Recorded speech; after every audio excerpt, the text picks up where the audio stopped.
Thank you for joining us for Weekdays Live with Reverend Al Sharpton. Take the time to share this broadcast right now. Tell your friends it's time to keep it real with Reverend Al. Comment your questions now in the chat or call Reverend Al Sharpton directly on air at 877-532-5797. Now stay tuned for Reverend Al. This is Reverend Al Sharpton. As you watch the broadcast, support National Action Network. Go to www.nationalactionnetwork.net and be involved. You can join, take your membership right online, www.nationalactionnetwork.net. Getting ready to start the program, but we need you to be part of the movement.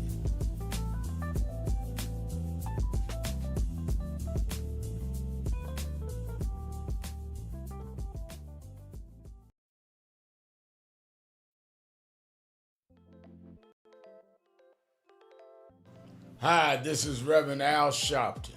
We are in critical times. Healthcare premiums are going up, oil and gas going up, all kinds of things that are costing us what we are comfortable to or what we were getting by. That's why I am asking you to be at the National Action Network Convention, where we're going to have leading political figures, leading civil rights leaders, leading activists, leading faith leaders, leading youth activists convene at the National Action Network Convention, April the 8th through the 11th, where we are going to strategize, hear the plenary sessions, question, and come out with how we back up this whole retrenchment of our rights and our ability to live. It's not just about rhetoric, it's about a strategy and get results. That's why we in National Action Network have always been on the front line, and we need you with us more now than ever. To register, all of our sessions are free. All of our sessions are free. To register, go to www.nationalactionnetwork.net or call the toll-free number 1-877-626-4651. Don't worry about how tough they are. Worry about how tough we must become. We never had a victory without a fight. It's time to strategize and fight back.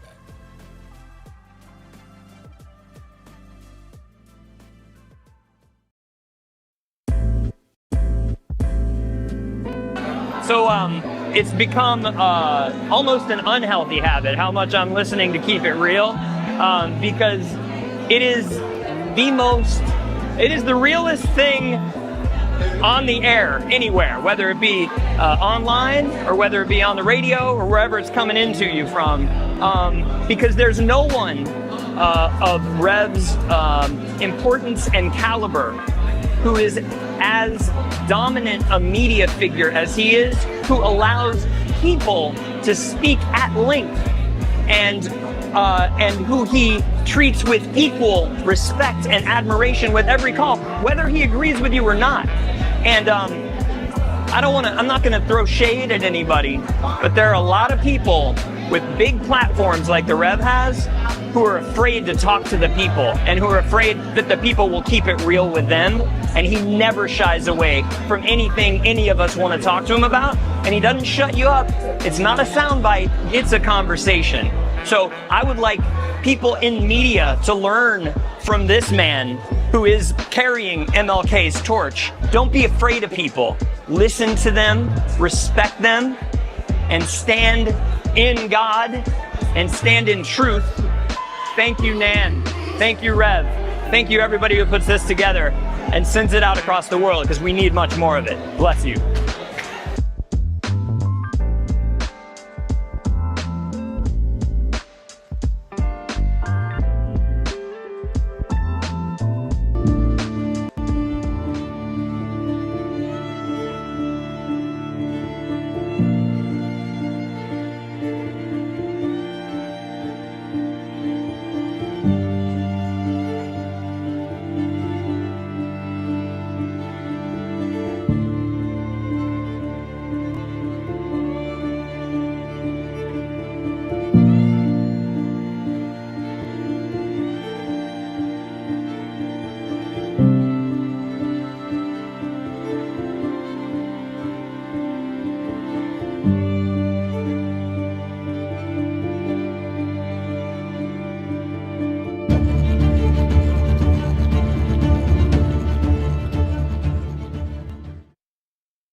Monday,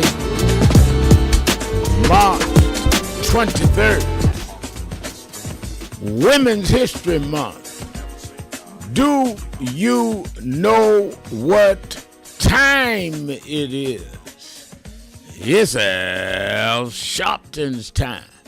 And for the next 3 hours, it's time to put aside all pretenses, deception, denial, or fronting.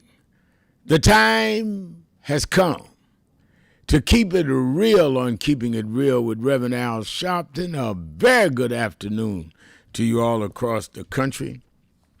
Good morning to our West Coast listeners, and welcome to those listening on Sirius XM Channel 126, The Urban View, where talk empowers and becomes action. I'm coming to you live from our National Action Network corporate headquarters in New York. For the next 3 hours, you can join the conversation. It's Hot Button Monday. And on Monday, we say call in and talk about whatever's on your mind, whatever's in your heart. All you have to do is call us at 1-877-532-5797, 1-877-532-5797, or go on the message board, as Mayor Rodney Jones is already on the message board at www.nationalactionnetwork.net, and he's on there with a fire sign saying it's Hot Button Monday. Mayor Rodney Jones, Kim Washington is saying good afternoon, everybody. Monday afternoon greetings from Chicago. All right, so people already chiming in. A lot to talk about. We saw that President Trump said he's postponing attacks on the Iran power plants, citing productive talks to end the war. Now, what was interesting is that Trump had said that he was going after their power plants, put it on his Truth Social sometime yesterday or last night. Immediately, Iran said, fine, you do that, we're going at energy sources all over the Middle East. Then the stocks started to fall. Then Trump comes out right before the stock exchange opens and says, I'm postponing it. So, of course, stocks rose back up. And but a little funny thing happened. He said he's postponing it because there were positive talks going on, and that they were close to making a deal. So he was postponing it. And Iran released a statement and said, there are no talks. We're not close to a deal. We don't know what he's talking about.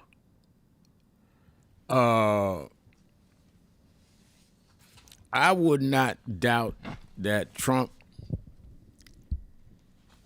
selling wolf tickets, and as we would say in Brooklyn, where I come from, and these guys call the hand, because if they were as close to a settlement to the degree that he would postpone hitting their energy plants, I don't see what strategy Iran would have for denying that they were even meeting. They didn't only say that they were not close to a deal, they said they're not meeting.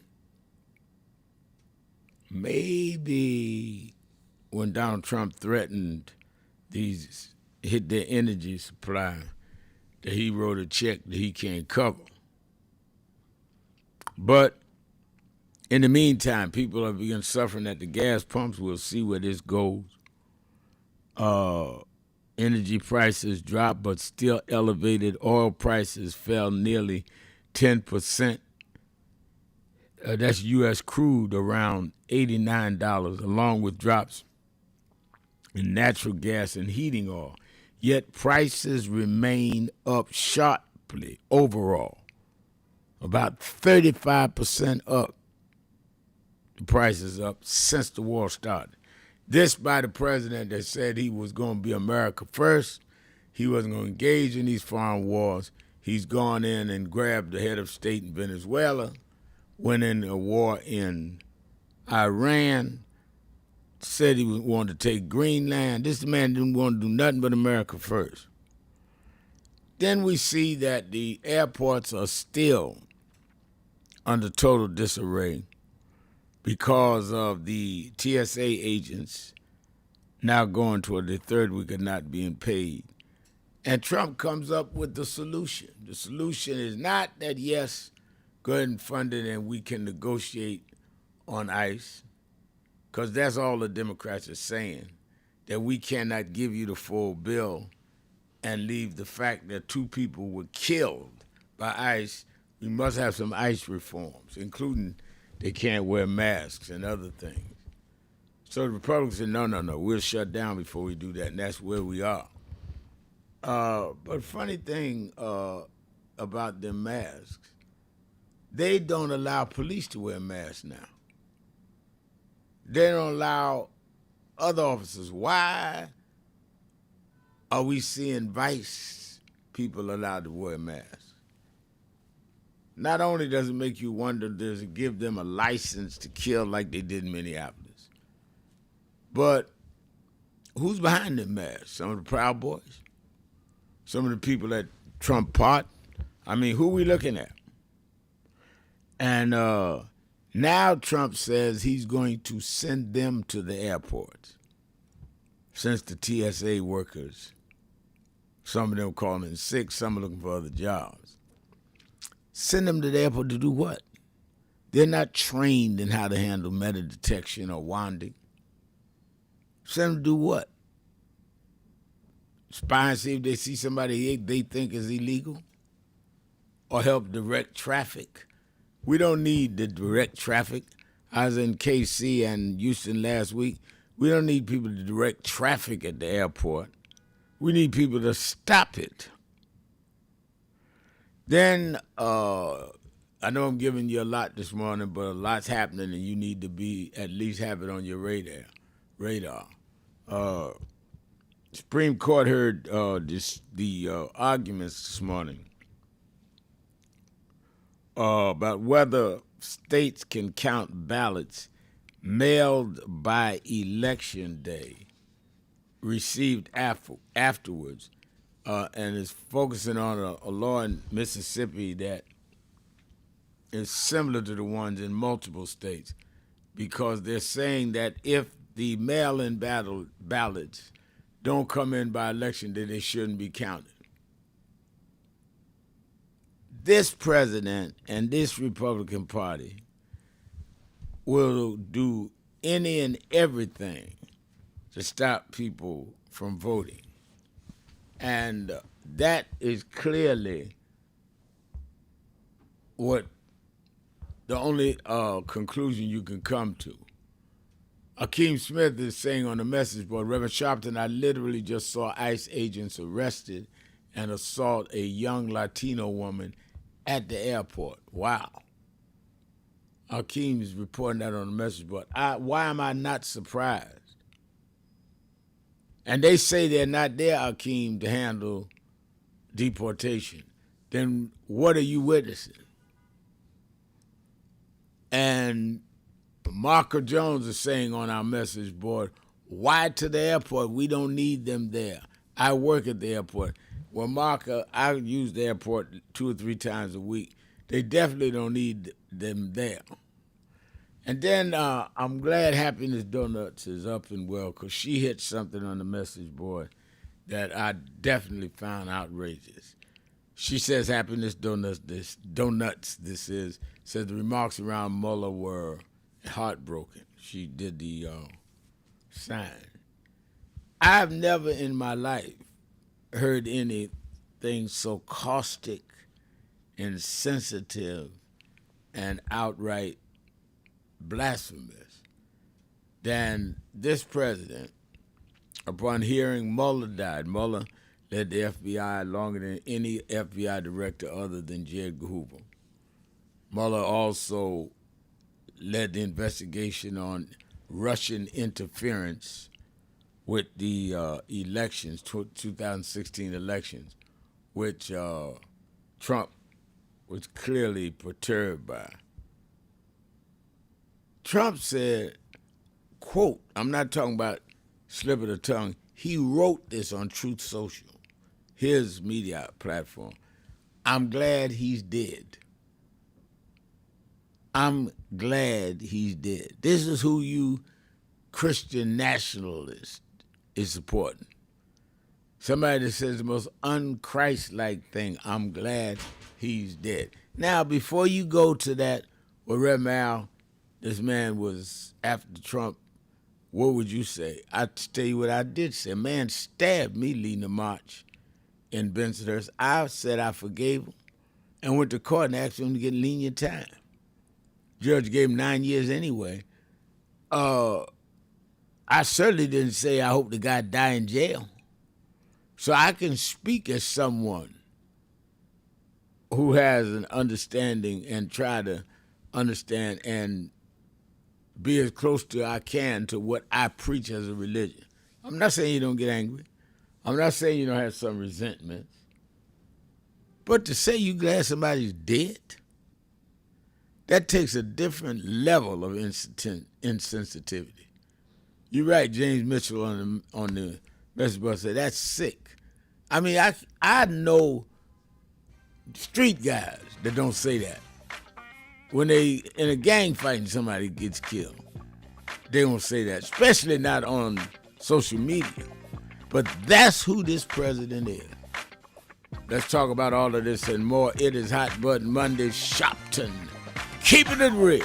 1-877-532-5797. Be right back.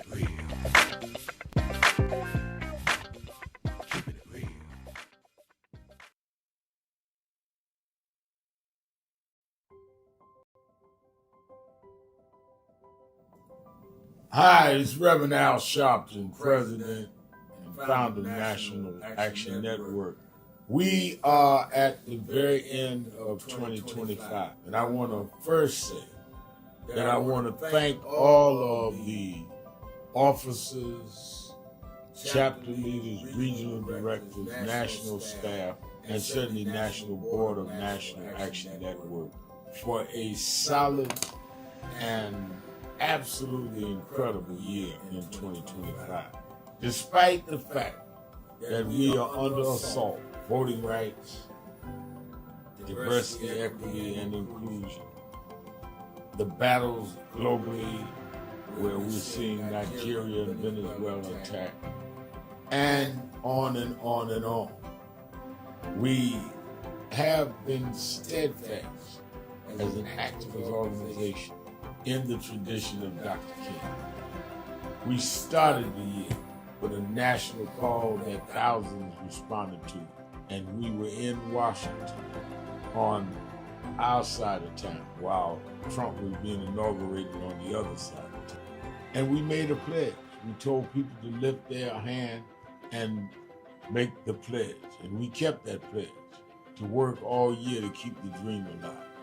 And that led into when Trump went after DEI, we supported some that were boycotting, and we started boycotting, something that had never happened. We said we're going to go buy from those that have committed to keep DEI, and went in several cities around Costco's and Sharpton.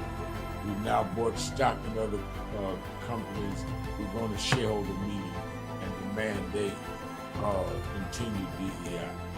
We've had a sensational National Action Network convention covering the span of activity, from political empowerment to education, to how we deal with the Black church, how we deal with Black women development that has to deal with both discrimination based on gender and race. And of course, we came to Wall Street by the thousands and marched in late summer on the anniversary of the March on Washington. And people thought you could not get people out, and they came from all over the country. And we marched on Wall Street and had an enormous turnout. the only mass black march, black-led march this year. We had a lot of protests, a lot of marches. I salute all No Kings marches and all. But the black organization march, it welcomed everybody. We had white, black, everybody there. Was our march on Wall Street in August. And then our Triumph Award and on into our fall agenda of organizing, mobilizing. We've expanded. We've started chapters in about 12 new cities. So I am proud of what we've done this year, but it's only the beginning because our very rights are under attack, and they're not even being quiet about it. They want to revoke the Voting Rights Act. Section 2 may fall with this. They want to end the Civil Rights Act of 64. That's what the end of DEI is about. So let us be more alert and active than ever. History will decide whether the civil rights gains of the 50s and 60s died in the 2020s. That's on your watch and mine. So if we've got to march, we have to protest, we have to lobby, and we have to rally, whatever we need to do, we need to put our shoulder to the wheel more than ever. I'm going to lay out a plan on King Day, both in Harlem at our annual event and in Washington at our annual Martin Luther King Day breakfast that we do in D.C., we do two cities that day. And then, of course, all roads lead to New York to paper for our convention. We had, as I said, the largest attendance convention last year. In 2025, it needs to be more this year because our very existence is at stake. We also are closing our negotiations on a new headquarters, our national headquarters that befit our mission. I'm so excited about it, but I can't give you details. We're just about ready to sign the contract, but it will be something that will last longer than many of our lifetimes. So we came alive in 25, despite a hostile administration, despite the fact that a lot of people were intimidated and spooked into silence. We came alive in 25. Now we have to straighten out tricks in 26. I need you, we need each other. Let's do this. All these tricks, don't forget, Trump only won by 1.5%. He is trying to act like he has a mandate. No, he has a mission, Project 2025. We have the mandate that we can't let them undo what has been done. And we must even go further for the empowerment of all people.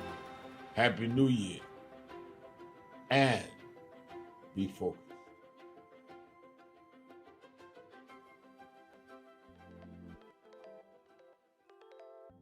Hi, this is Reverend Al Sharpton. We are in critical times.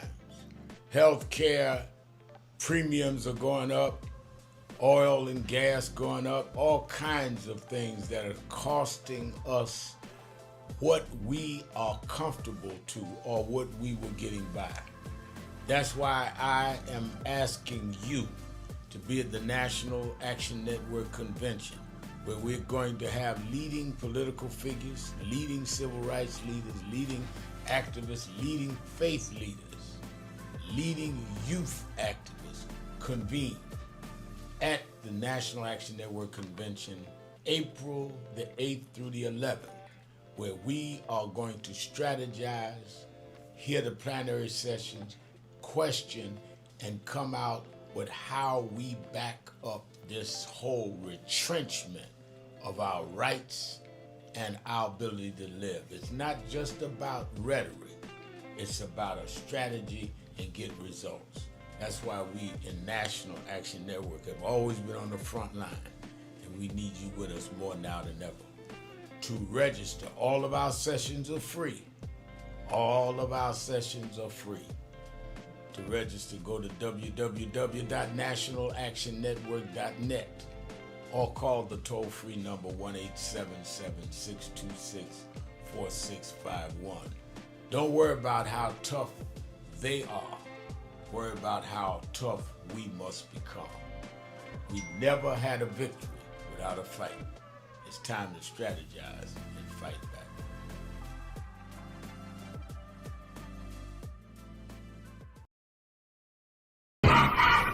I want to talk to you. I want to talk to you. Just break.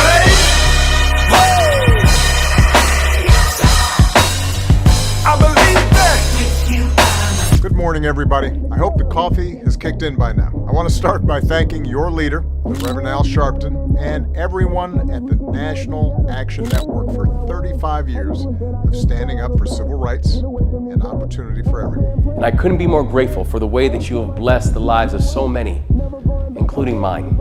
As we look today on King Day, let us not forget that we had to struggle to even have this day. They did not wake up one morning and say, let's give a federal holiday to Martin Luther King. People petitioned, people marched.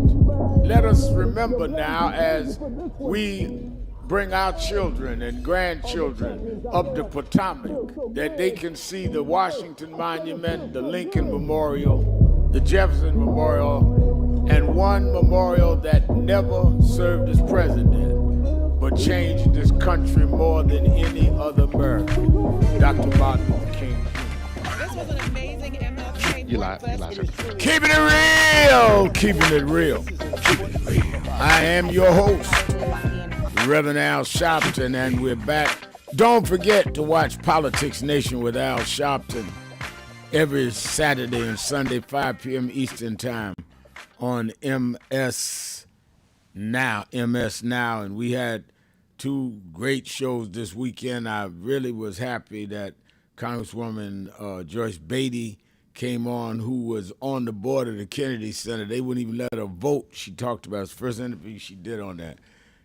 They wouldn't let her vote when she objected to they renaming it after Trump. She also talked about why the House will not cave on saying they will not fund ICE. They will not fund the government as long as ICE is not reformed and they begin that process. I had them on. I had others that interpreted these times. You really missing something when you miss Politics Nation with Al Sharpton, live at 5 p.m. Eastern Time on MS Now. Also, great rally Saturday at Mother A&B Zion as we continue our Saturday action rallies there, as we are just weeks away from moving into our permanent headquarters. And I started a drive paying for our, we're going to own this headquarters. And I've got a drive all over the country, people are pledging $500 or more that they're going to send in. You that want to help build the permanent National Action Network House of Justice, go to www.nationalactionnetwork.net. And, of course, the convention's right around the corner. We began posting some of the speakers, and I'm going to post some more tomorrow. I'm doing little a day because we're over 8,000 pre-registered, and I wanted to get people that are committed first, not coming to see a certain crowd or politician. But I have announced already Congressman Al Green will be there, Governor of Illinois Pritzker will be there, Governor of Pennsylvania, Governor Shapiro will be there, Governor of Maryland, Wes Moore will be there, or the list goes on. Governor of Kentucky, Beshear will be there. Pete Buttigieg, Martin Luther King III, Michael Eric Dyson's doing our scholars panel. There'll be media people there from all over the media world doing our black media panel. Jonathan Capehart and others will be there. Free, all free. And I'm about 120 short of just closing it down at 10,000. So if you have not registered and coming, if it's for a day or half a day, go to www.nationalactionnetwork.net, www.nationalactionnetwork.net, or call the toll-free number 1-877-626-4651, 1-877-626-4651. And Mayor Rodney Jones saying, yes, QB was in the House Queens Bridge. He's talking about that's the housing project. He is part of, he said, in the House with Bishop Mitchell G. Taylor. Bishop Taylor, who's doing a lot of mortgages, helping to get people that have housing conditions, affordable housing conditions, that need retraining, one of the best ministers in the country in social services. And he pastors out there in Long Island City. He spoke at the rally Saturday before I did at Mother AME Zion. You're right about that, Mr. Mayor. All right, let's go to the phone. Let me start the week off right. My dear friend, Miss Eunice, the beloved Miss Eunice. You're keeping it real with Al Sharpton. Well, good afternoon, Rev. How are you today? I'm doing very well. I would like to start out by saluting all the great women, past and present. And you know, I've been thinking, Reverend, it is criminal what Pam Bundy is doing. She's arrogant and indignant. Now, she took an oath to serve and protect. Who is she serving? Number 47.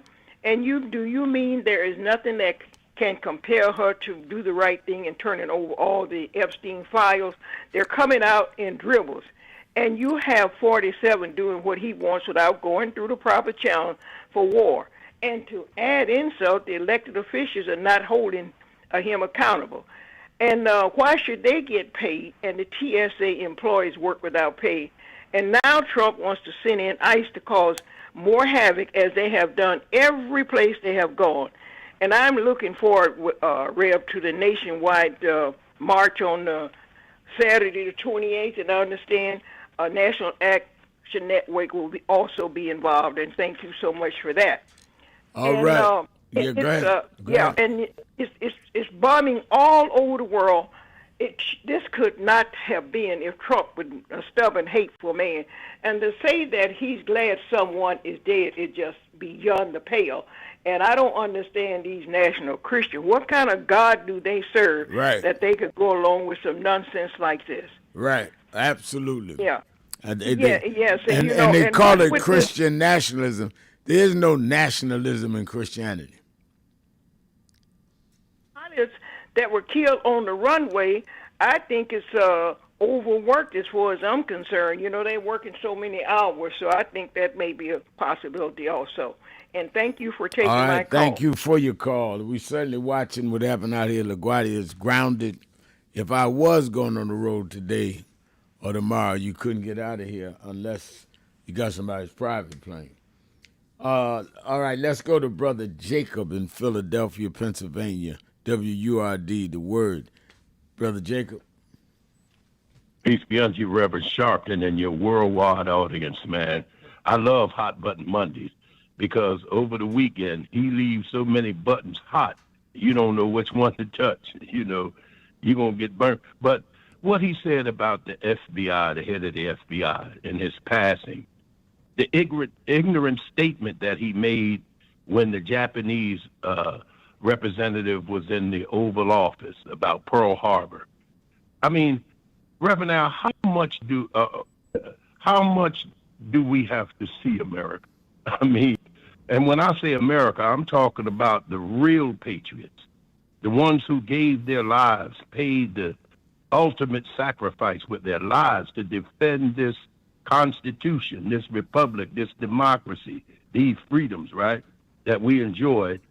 And the chaos that we see in our government today. I mean, and remember, Reverend, now, these people, these leaders took an oath, as the previous caller just said, before God Almighty to defend this Constitution against enemies, foreign and domestic.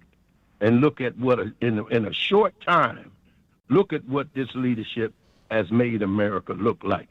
Right? You know, Reverend Al, If you can't see, I say this to anybody listening, I don't care what color, if you say you're American, if you can't see the difference in the two types of between Democrat and what we see now that they're calling Republican, then know that you one of the blind that the scriptures speak about. And the scripture also say the blind can't lead the blind, lest both of them fall in the pit. Now, y'all don't want to fall in the pit, right, Reverend Al? We don't want to fall in the pit, do we?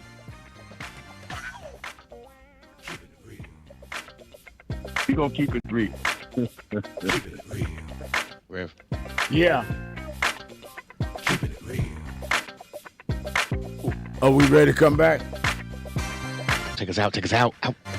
Keeping it real. We'll be right back after this. Keeping it real.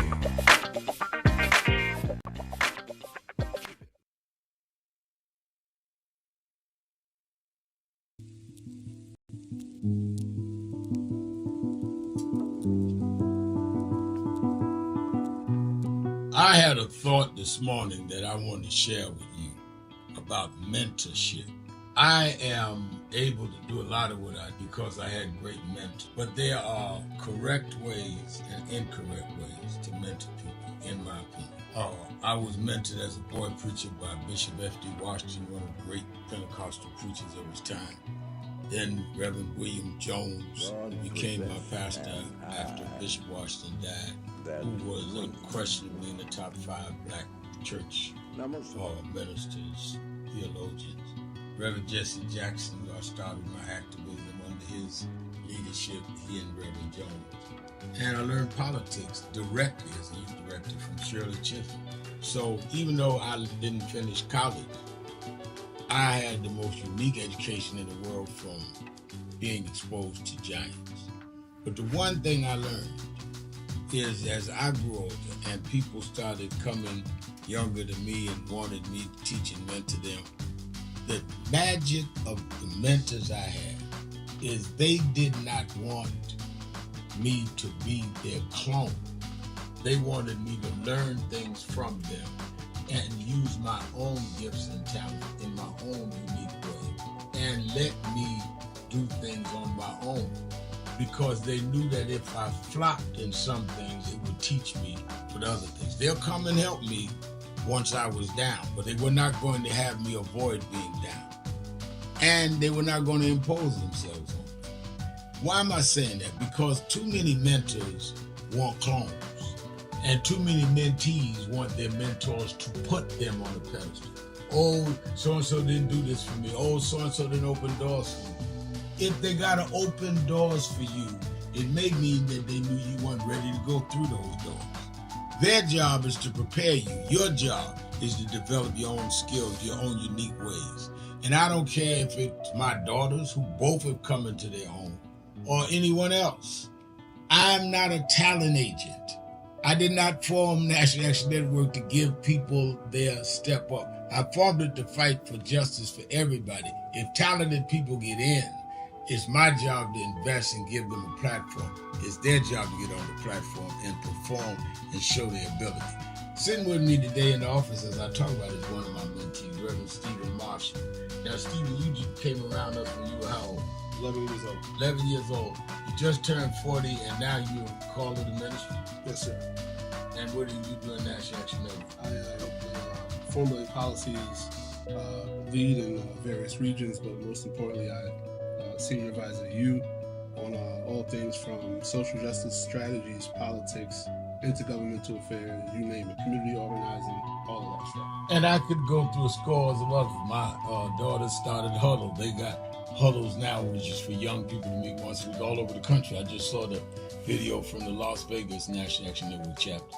Now, when you decided to preach, did I ever tell you to become a preacher? Not one time. Who called you to preach? The Lord. All right. And did I say go to this school or that school? No, sir. Did I open this door, that door? Did I tell you be ready when the doors open? Always be ready and prepared. And that's what I'm saying. Get you some young people than you that you can help along the way. But don't be their talent agent.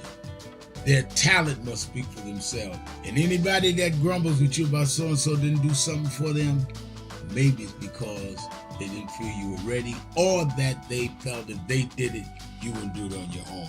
But we all don't live forever. I want the next generation to speak of me, of National Action Network, and others, the way I speak of Reverend Jones and Bishop Washington and Shirley Chisholm and Reverend Jackson.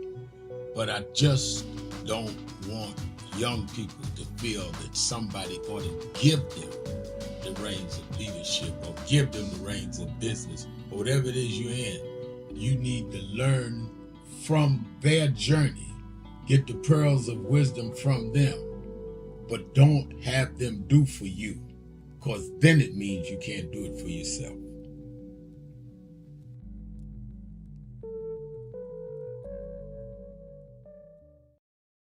Many people cannot focus because they have not really come to terms with their calling and life purpose. In order to focus, you must also be clear on what you're focusing on. So if you're not clear on your purpose, if you're not clear on your life's calling, then focus on seeking that. Because if you just read the ways and roads you traveled that you didn't even choose, that were sort of just laid out for you by God, in that it's telling you, speaking to you about what your purpose is and what you were born to do and be. I learned the things that I didn't plan had to be planned by God, and God's plan was directed toward God's purpose in my life. And I focus on that.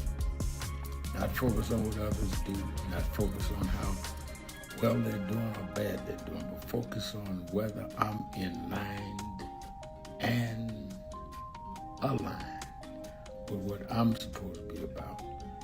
And in order to move straight ahead, you have to be focused on the path you're running on. Voting rights! Voting rights!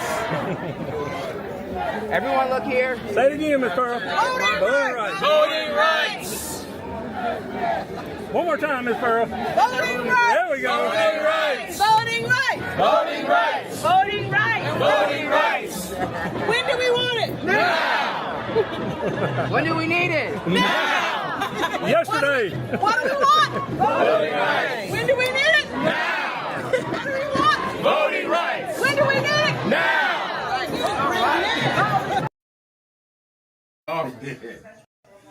Rev, you know you were right there From the beginning. with the stuff that Yep. was going on in Brooklyn at Yep. that time, at Yep. Howard Beach. You were right there. He had in one of the early movies, he had my name. Then he put me in Malcolm, and I wasn't even old enough to know Malcolm. So we've been through it all. For those who see Malcolm X, it's 3 hours. But fast forward to the scene you saw Bobby Seale. You're live, sir. Keeping it real, keeping it real. I am your host, Reverend Al Sharpton. Is Hot Button Monday, and you can call in at 1-877-532-5797, 1-877-532-5797. Happiness Donuts writes on the message board. You can go to the message board at nationalactionnetwork.net. Happiness Donuts says approximately 1 billion, would it be? Approximately $1 billion a day this war is costing us, yet people have to discontinue chemo treatments due to health care in America. And Happiness Donuts hit it right on the head. They are spending $1 billion a day. They've asked for $200 billion to do the war. Yet they will not extend the Affordable Care Act. Now you have one argument over here on where they're saying that they want to have ICE funded, or they're not going to agree to the government being funded. All the Democrats say is, let's put ICE to the side and we can discuss their funding as we investigate these deaths and investigate your policies. and we'll fund everything else. They said, no, we want it all ICE and everything funded. And we want $200 billion for the war. And we're not going to renew Obamacare. And you sitting up talking about what are we going to vote for. And you act like you said something smart. With premiums going up on health care, with them taking billions of dollars out while they're saying we're going to have ICE funded or else, which will put all of us in jeopardy to the same kinds of victimizing that we saw in Minneapolis. And you think it's smart to be talking about you don't know what to vote for? People may nod and smile at you and know as soon as they walk away from you that they're dealing with somebody ignorant. Or as my mama used to say, ignorant. Because what are we talking about? And I think that we try to talk ourselves into covering our cowardice. So rather than say I'm afraid my fellow workers at the job or my neighbors will know that I'm against what's going on, I just shut down. Well, you ain't got to get a megaphone and yell to everybody who you voting for, but you need to vote. And everybody in your house you should take the vote. And everybody in your family. Because they're not suggesting they're going to take it all back. They're telling you. They're trying to end. They had the Supreme Court arguments today on ending mail-in votes. The Supreme Court is yet to come back on Section 2. And Trump is saying, I'm not signing any legislation unless you pass the SAVE Act. SAVE Act means it's not just voter ID. Because everybody tells, well, everybody needs to have identification to vote. We already do. They're saying a particular ID. You must have your birth certificate, which most of us don't. I don't even know where my birth certificate is. And to go and get it dug up costs money that people don't have. Or passport. If you don't have a passport, many of us don't travel. That may cost you $150 again. So it's a poll tax. And they're not even taking your driver's license. That's not valid. Any way to cut down the vote, because they know they've tricked you into thinking vote no matter, but they spend billions of dollars and go through all these maturations to stop voting. But they get a nincompoop like you to say vote no matter. While they take away your health care, take away your affordable housing, increase your mortgage payments, and you sit up there trying to act like you smart. Let's go to Disco Brian in Philadelphia, Pennsylvania, WURD, the word, Disco Brian. Reverend Sharpton, happy Manic Hot Button Monday. I for one, do not want to fall into that pit to answer Brother Jacob's question, so I thank you, as we all do, for your tireless witness and moral leadership. Rev, I went to a neighborhood gathering over the weekend, started talking to a white woman who told me that she was a progressive, told me she was highly informed. She says, I read all the time. So I asked what she knew and how she felt about the Senate primary in Maine. She's supporting Graham Plattner. She said, Janet Mills is the establishment.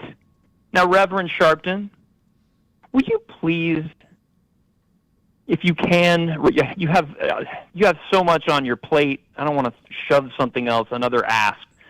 So every time you get a Democratic politician on Politics Nation or anywhere else on Morning Joe, will you please ask them to define the word establishment? Why is everyone in the Democratic Party, Rev, so afraid of confronting this 80-year-old senator from Vermont who's sending all of his Bernie bros to infiltrate our party. And, you know, Rev, when I was a leftist from the time I was, 18 until, 5, 6 years ago, I never imagined in my worst nightmares that the Democratic Party would be entertaining, embracing a man who had a Nazi chest tattoo until 2 years ago and who posted racist, bigoted bile on Reddit for over a decade. And Rev, this woman said she's indifferent to all of it because, you know why? Bernie endorsed him. And she said she's with Bernie 100% no matter what he does. And I said, how is that any different from the position of the MAGA cult that I thought we as progressives are opposing? And Rev, I'm sure you've heard Elizabeth Warren endorsed this man, this Graham Plattner. And as Governor Janet Mills of Maine has showcased brilliantly in her most recent ad, this Plattner has not explained, Rev, his conversion from the bigoted racist that he admits he was to this progressive Democrat that he is now. What are your thoughts on any of this madness? Well, I think, again, first of all, and thank you for your call, Disco Brian, I think that not only do we need to define what the establishment is, you said that they used the term, the person you were speaking with need to use the term establishment. We also need to define what progressive means, because progressive for who? There's nothing progressive about supporting somebody that just had a Nazi tattoo till 2 years ago. There's nothing progressive about people that want to have one or two issues and everyone else go fly a kite. I've not heard progressives talk about the racial disparity in the economy. I've not seen them join us on the DEI line. In fact, not that I like to incite you, Brian, because you have a lot of passion by yourself. I don't want you to overdose. But where were the progressives at Reverend Jackson's funeral? Yeah. Mm-hmm. Think about exactly, it. Rev. Think about it. Think about it. Even some that he supported. We had 3 presidents at his funeral. I didn't see the progressives. And I was there. I spoke. I saw everybody. I stood on the platform. Think about that. I know. Thank you for your call. Let's go to Ozzy in Cincinnati, Ohio, the Buzz. Ozzy? Yes, good day, Bishop. Hope you and the listening audience is doing well. I'm good. I want to, thank you. I want to try to formulate my thoughts so that it's understood. But it begins with the Stockholm Syndrome that I think a lot of America, including Black Americans, we suffer under because of the oppression that was put upon most Americans who are poor, not landowners, whose ancestors were either enslaved or murdered. And some of us have sympathy, and we use it based upon the understanding of the Stockholm Syndrome as a way of just dealing with all of the things that have happened to Americans. And there seems to be a lack of information that we can go to try to find our way out of this syndrome so that we can not find peace in loving those who have harmed us the most, but find the courage to fight, not necessarily to fight, but to combat the ongoing hatred that we have fallen and not in love with, but in peace with. We become in peace with those that do us the most harm. And I say that because... Oh, hold on a minute, Ozzy, and we'll let you finish on the other side of the break. Let's take a break, and we'll be right back. Ozzy and more of you on the phones, 1-877-532-5797, or go to the message board. James Mitchell saying this caller is on point. And people listening and responding, thank you for doing that. Let's go take our break. Be right back.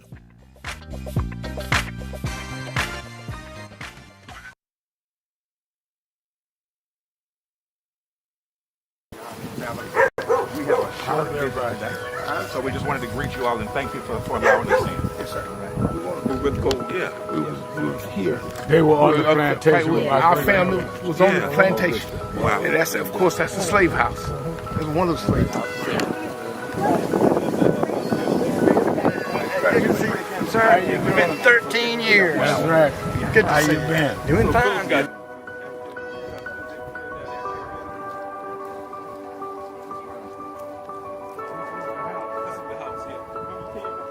Last time. And we, Alexander Sharpton.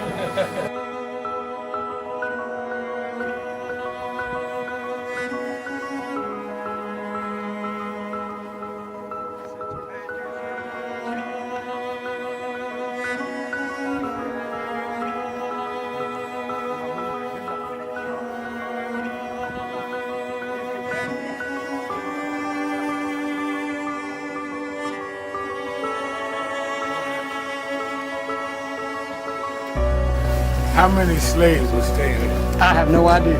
This is where they would have a slave. Yeah, that's when exactly. That was exactly.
The two people that most influenced my life were from South Carolina, James and Jesse. Jesse right up the road with me. I went over his mother's funeral. Jesse walked me to my mother's casket. Wow. From South Carolina. That's the balance of my life, James and Jesse. Yeah. Civil rights, shoulders. But also where your people from too. Literally. Yeah, right. And when I knew Jesse was from James, I started bread. Yeah. And James had died before I knew about him in South Carolina. Oh, really? Yeah. James died December 25th. He died Christmas Day, 06. And they came to do the story for February of 07. They came in January. His daughter swear that was his daddy and helping pushing the information out. Wow. And I called Jesse and told me, you know that my great-grandfather was a slave about 45, because Greenville right up to I-20.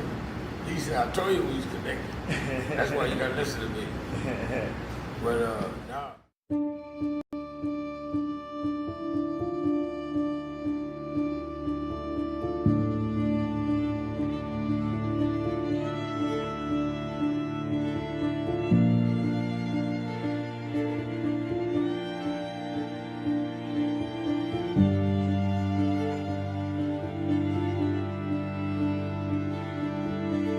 Robert Culp used to do a show with Bill Cosby, I Spy, and he did a documentary on breadbasket, Robert Culp.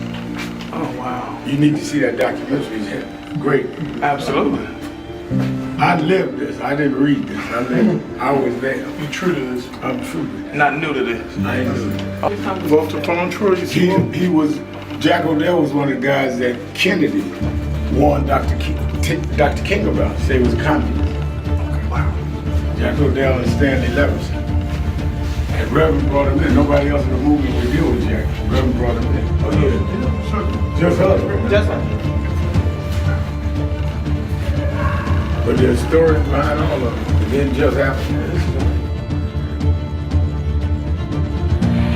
But I am somebody. I may be on welfare, but I am somebody. I may be in jail, but I am somebody. I may be an educator, but I am somebody. I am black, beautiful, proud. I must be respected. I must be protected. I am somebody. Come today. I see the Reverend Jesse Jackson is here. Lord, we thank you for the Reverend Jesse Jackson. I see the Honorable Maxine Waters is here. We thank for Maxine Waters. You see the Reverend Al Sharpton is here. We thank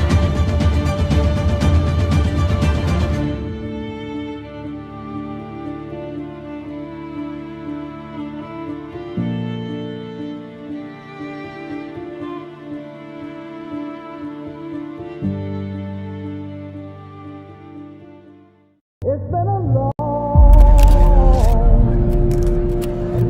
time coming, but I'm 1968. Dr. Martin Luther King was killed in Memphis, Tennessee. And it has been the commitment of National Action Network to always, when the mom he was killed, to let them know they killed the dreamer. I have a dream today. When they can't kill the dreamer.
But Reverend, it looks bad now. Look at Iran. Look at what's going on in Minnesota. Look on. Yeah, but I was raised by them to realize that after storms, if we do the right thing in the storm, if we organize, if we register, if we do what we're supposed to do, there's always a rainbow coming out. The rainbow don't show until the storm is over. The rainbow gonna come out in November. The rainbow gonna come out in 28. We're gonna fix these tricks in 26 and march through the gates in 28. We didn't come this far to turn around now. We won't go back. We won't go back. We won't go back. Thing past hope. Because, you know, I grew up, like I said, single mama on welfare. And my mother told me there's a part in life that hope's gonna run out. But she told me you got a double barrel in your engine. I said, what is that? She said, you can switch from hope to faith. Faith is a little deeper than hope. Bishop Hilliard is here. Faith is when hope runs out. Faith is the substance of things. Hope for the evidence of things not seen. Faith is when we were emancipated after 246 years of slavery and walked off the plantations with no education, no money, no future. And we built black churches and black colleges and black fraternities. We had faith. made us stand up to the most powerful nation in the world and turn it around. Faith means we went from the back of the bus to the front of the White House. We come this far by faith, leaning on the Lord, trusting in His holy word. He never failed us yet. Where in history is this? He said we always go one step forward and two backward. Well, here we are now. The problem is not Trump. The problem is us. We are allowing ourselves to be lowered and our children to feel inferior because you don't have an I am somebody person. You got our artists calling our women bees. Sir, we got Antoine C. right. Our others calling us niggas. What happened to Real, keeping it real. I am your host, Reverend Al Sharpton. Is Hot Button Monday. Whatever's on your mind, whatever is in your heart. And let me also say, and I'm going back to Ozzy in Cincinnati, that I had this morning here at corporate headquarters the honor of the foreign minister from Ghana was here in the office, came to invite me to accompany the president of Ghana. Tomorrow we're going to the United Nations, where they are making the UN, nations all over the country, all over the world rather, vote on reparative damages on the American slave trade. And he said that one of the reasons they want me there, I think Attorney Ben Crump's going to be there, is that the United States has said they're going to abstain from the vote. They're not going to support the vote. And some European countries. But this is bringing the fight for reparations to a global level for slaves of African descent in America. And he said that once the UN votes on it Wednesday, we're going tomorrow to make the appeal.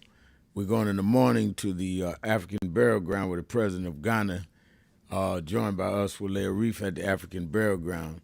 And then we're going to the UN where all of us will speak at a session. And then Wednesday he will speak again and they will take the vote. They think they have the votes. Once they take the vote, they're going to the World Court. And this is what Malcolm and others wanted to see. So we are literally doing those steps tomorrow here in the UN and the African burial ground. And I'm honored the president of Ghana asked me to be part of that delegation. I'm joined now by our co-host every Monday at this hour. And he was on our Politics Nation last night. We'd run out of time. I didn't get him as much time as I wanted, but we'll definitely keep bringing him back.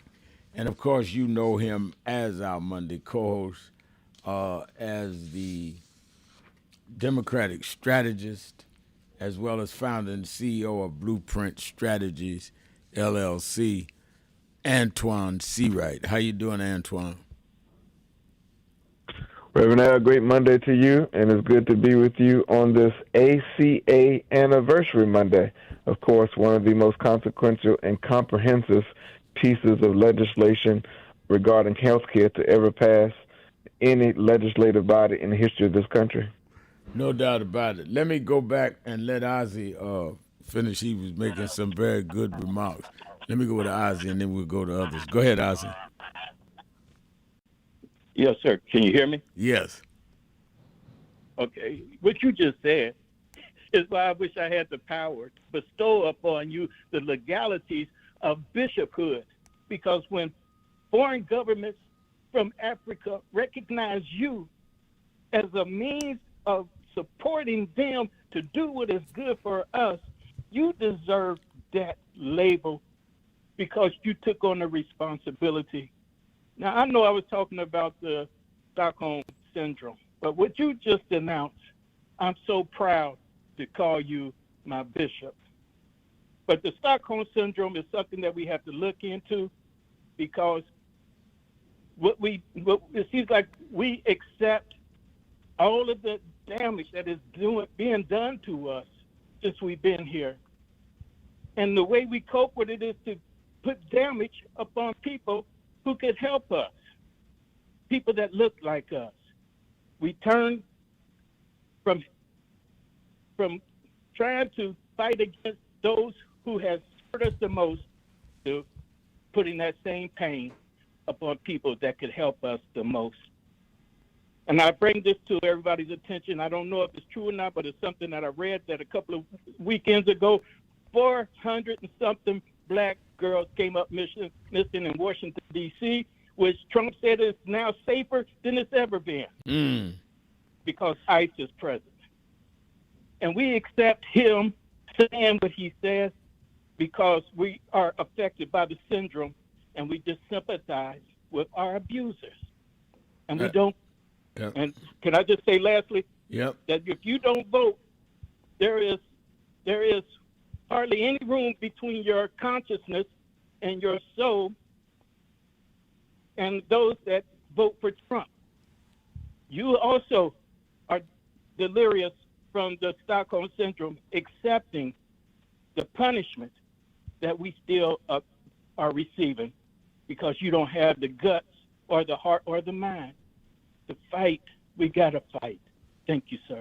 I thank you for your call. And Ozzy's on point. You know, Antoine, as I raised and will join the president of Ghana tomorrow at the UN to raise this issue of reparations for slave trade, we also have to deal with the domestic issues that have global impact that we're dealing with this present occupant of the White House. Now, he has engaged in a war requesting $200 billion to finance it, $1 billion a day. He said over the weekend, got on his Truth Social site and said that he was coming after them, hitting their energy supply in 2 weeks if they don't surrender. When they called his bluff and said, come on with it, and we'll knock out all the plants in the Middle East. Now, all of a sudden, before he gets on the plane going from Mar-a-Lago back to Washington, says that he's postponing his going after them because they're making real progress in their negotiations. And he doesn't want to mess up the progress, so he's postponing it. And Iran put out a statement saying, what progress, what meetings? We're not in any serious meetings. This man is playing with the American public, and for that matter, the world community, openly, unabashedly, just making stuff up, playing to his rich friends. He had to announce something because the stock market went down when he announced this attack. It goes back up when he comes with this bogus, they were having a meeting. I don't know that people understand how wicked and how diabolical he is in just stating things that are patently untrue. But it has because of the power he got. And he got it, as I said at Reverend Jackson's funeral, because we didn't do what we were supposed to do. And because of that, what would be a lunacy move becomes something that has to deal with world policy.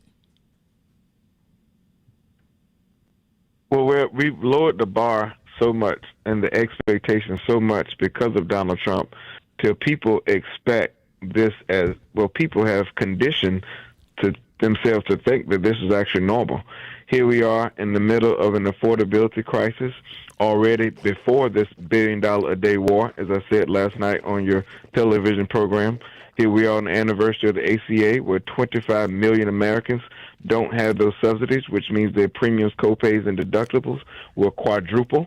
So that means a family that was paying $8,000 a year this year will pay somewhere between $28,000 to $32,000 for health care, which means survival. We know that electricity prices are up 17%.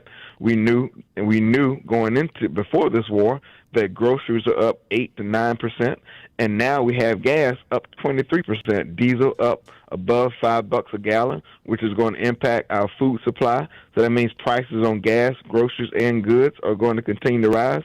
And now the Congress is being asked for $200 billion, spending $1 billion a day, and they did not even want to come up with $25 billion to expend those subsidies for a year.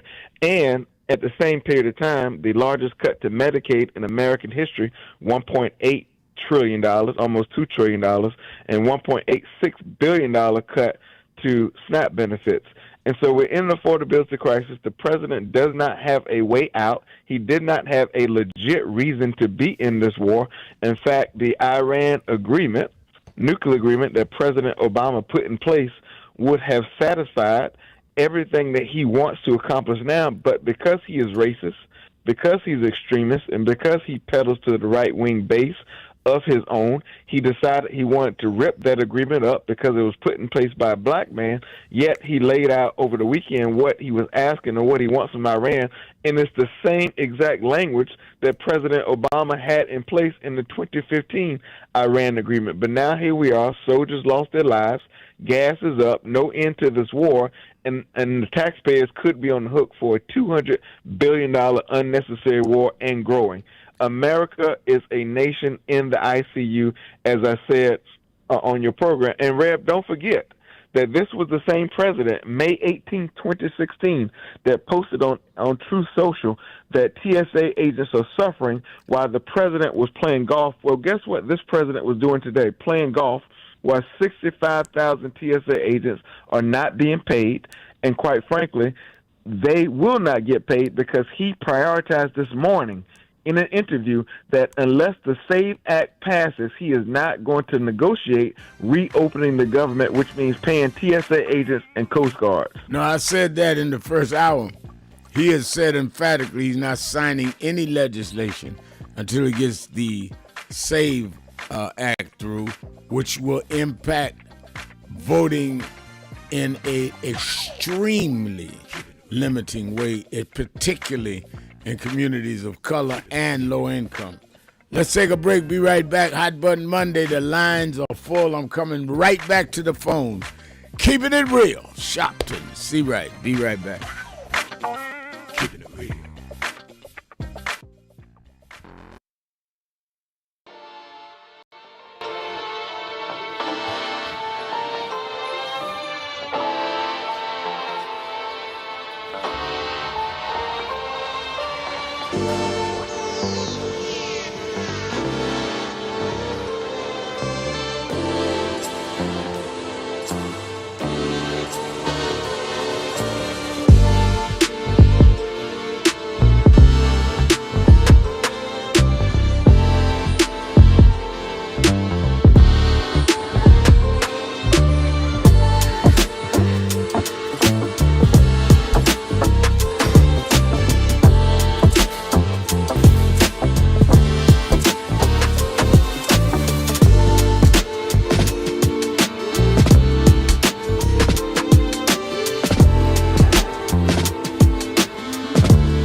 is who we are. So don't give in now. Yes, it's some rough days, but we've been through rougher days than this. Yes, Trump is a bad dude, but we beat badder dudes than Trump. So let's party with a purpose, because our rhythm and our music reminds us who we are, because we can smile through our pain and organize for our gain.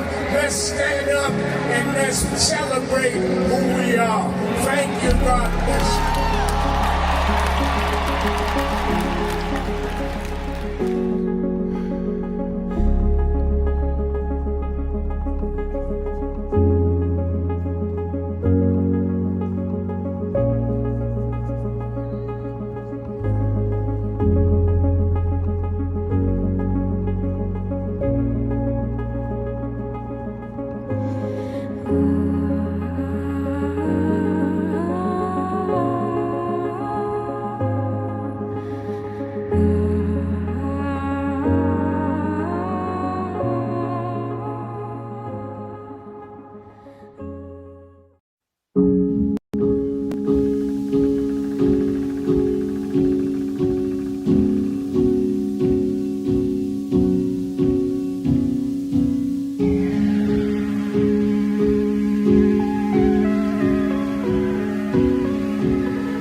National Action Network. Power in action. 35 years of justice, impact, and purpose. Wow. This is the Saturday after I had done 90 days in federal jail for leading a protest in Vieques, Puerto Rico. And I had went down to join Latino activists that were against the Navy bombings that was exercising Navy bombings that was causing asthma and health effects among the children there. And I was on my way to Saturday rally one Saturday, and I said, if they're going down there protesting that, and there were protesters, they would go out in the Navy base in the field and lay down, and they'd arrest them for being on federal property. And if they were doing that, then I would join them, because many of the Latino leaders went to jail with us protesting Amadou Diallo. I ended up having to do 90 days in federal jail. They transferred me from the federal prison in Puerto Rico, me and 3 others that went. They only got 40 days. They said because I'd had a long sheet that it was of many other civil rights arrests. They gave me 90 days. I had to do 50 by myself. When I got out and went to the Saturday rally, Stephanie Mills, who we'd known each other since we were kids, she was there and sang at the rally that Saturday. That's this of her singing Home, as soon as I get home. One, she knew I loved the song, but two, it was appropriate because I was coming home. And we won that. They closed the Navy base in Vieques, Puerto Rico. You go there now, there's buildings and condos and a little plaque for the four of us. They call the Vieques Four.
Reverend Al Sharpton.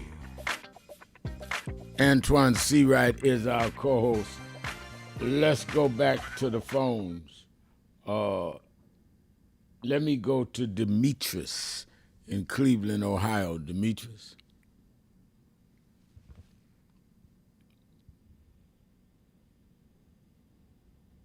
I don't hear Demetrius. Yes, thank you. Thank you. It's good talking to you both. First of all, I would like to mention, people should keep in mind the world situation that still is going on in Haiti and also in Cuba and in Niger, where they're having a crisis there. People are starving because of different wars going on there in that country. And it's hard for aid to get through. And they're making me curious about which sides are getting their weapons from who. Because the people in Niger are starving. So whereas the people in Cuba, they're going through their crisis because of the embargo by the United States, and with Donald Trump set the food embargo there.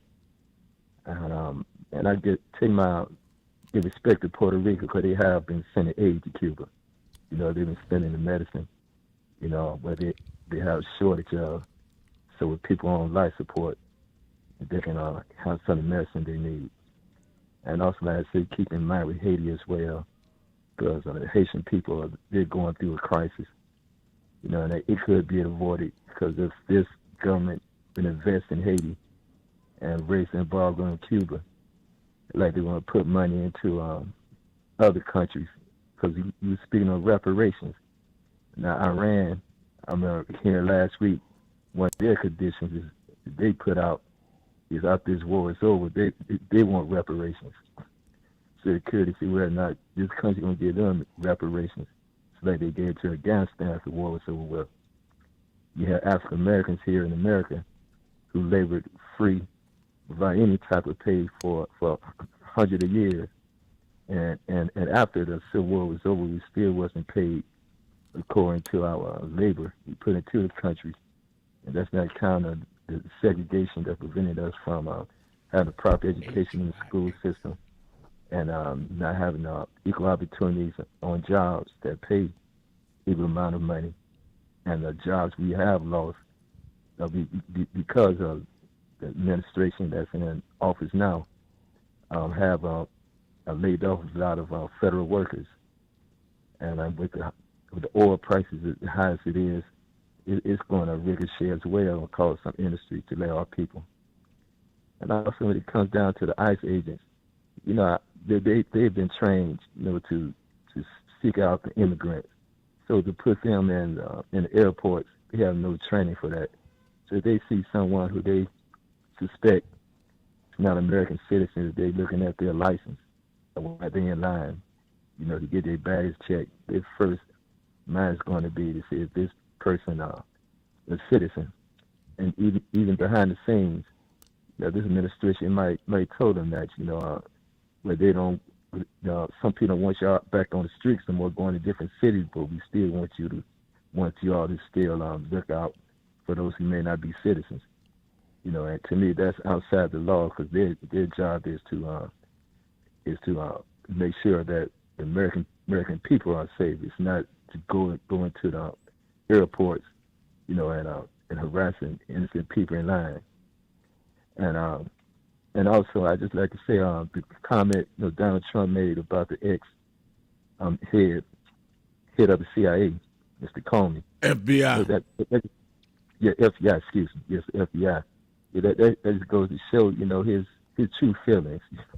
Because you know, someone to say something like that without any type of restraint, that's what he really feels. They say Carter said before when he said that about the Japanese, you know, and he said, well, the Japanese, they should know about surprising people.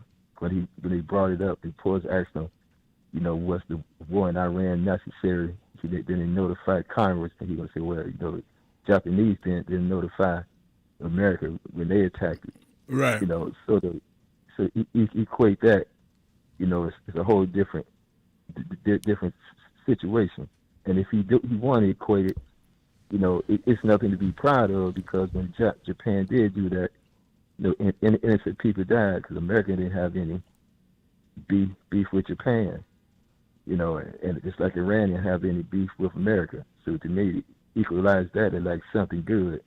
You know, that just proves the point that this war in Iran is unnecessary, and it's just to satisfy those who want to take over other country resources, or just to try to flaunt the U.S. military and try to threaten other countries, you know, to bend down to what this administration want and what certain people who's bagging Donald Trump want.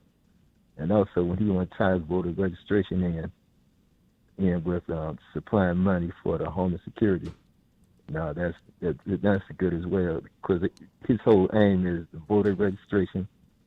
He wants to intimidate the voters because the midterms come election, he wants to stay in power because he know if he can't run again, he want to do whatever he want to do before his term is up. Yeah. So his main goal is trying to stay in power. So that was very important for not to let him have that opportunity to have the majority in the Senate and Congress because there's no telling where this country would be. Because you think an American citizen would have known when his first term, the damage he did to the country. Everything was backed up with postal service, you know, had problems with China and North Korea, you know, but people, they didn't take it seriously and they voted, you know, put him right back in office. And now we're suffering the consequences. So now, no matter what nationality, what the race people are, or what culture, they have to realize, you know, this country's going to be in a worse state of being if he have even more majority in the Congress than he have now. Because it's bad now at the prices, they're going to really be bad now. And he thinks his legacy is going to be something to be proud of. And something to be ashamed of. And the stuff he's done, he's afraid will be overturned. Thank you for your call, Demetrius. Let me go to the message board because I saw some back and forth. Let me take a break. I'll come back and do that right after the break. Keeping it real, 1-877-532-5797. We'll be right back.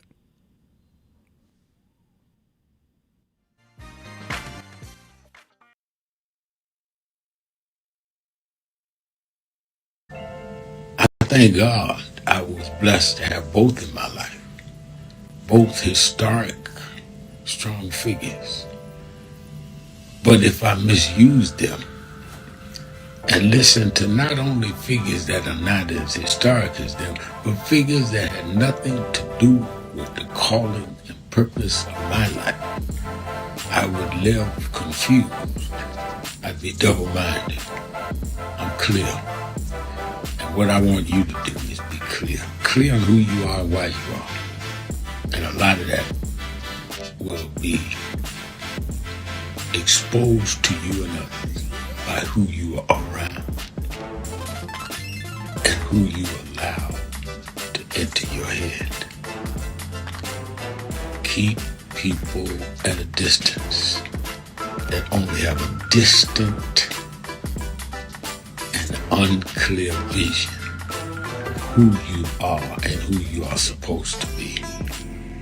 They could be your blood relatives, but they could not be the ones that accompany you toward what you ought to be about tonight. Everybody good to you ain't good for you. Everybody that makes you laugh sometimes end up making you a joke. And from the bottom up. So 22 years ago, yeah, it's a great place to clap. 22 years ago, we began organizing all the social networks that exist in public housing neighborhoods, your religious leaders, your resident leaders, your elected officials, other nonprofits. And we said, how could we give people not a hand out, but a hand up and a foot in the door? And we did surveys, about 4,000 or 5,000 surveys in Northwestern Queens, and we came up with 7 program areas that we developed over the last 22 years. Business innovation, helping small businesses on the ground scale and get financed. Career development, placing folks in jobs. We do about 2,000 placements every year.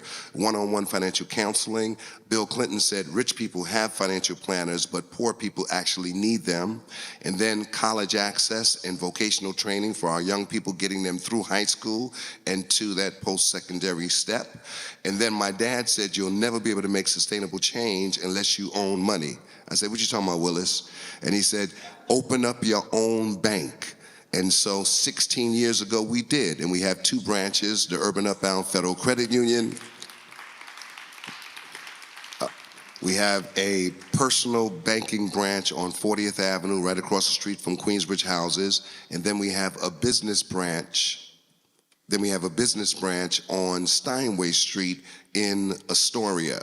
And finally, the Urban Upbound Mental Health Department. But today, what I'm here to talk about is our first program that we launched 22 years ago, which was free professional tax prep.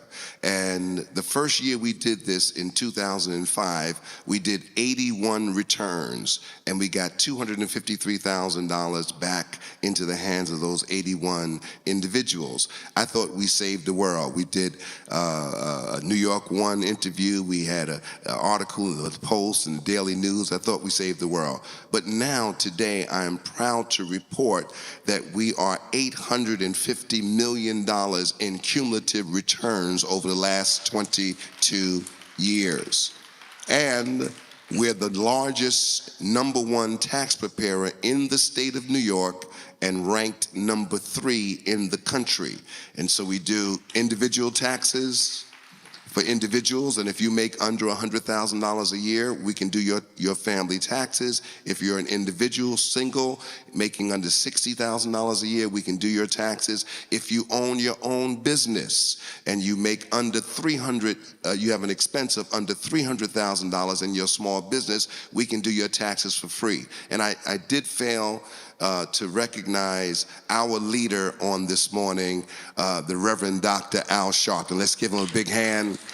And I did see my sister slip in, Dr. Jennifer Jones Austin. Give her a big hand on today. And all the officials here at the National Network. All right, I have flyers. If you'd like to get your taxes done, we have locations here in Harlem. Take the flyer, scan the barcode, and you'll find at least 6 or 7 locations here in East and Central Harlem. Thank you so much for your time.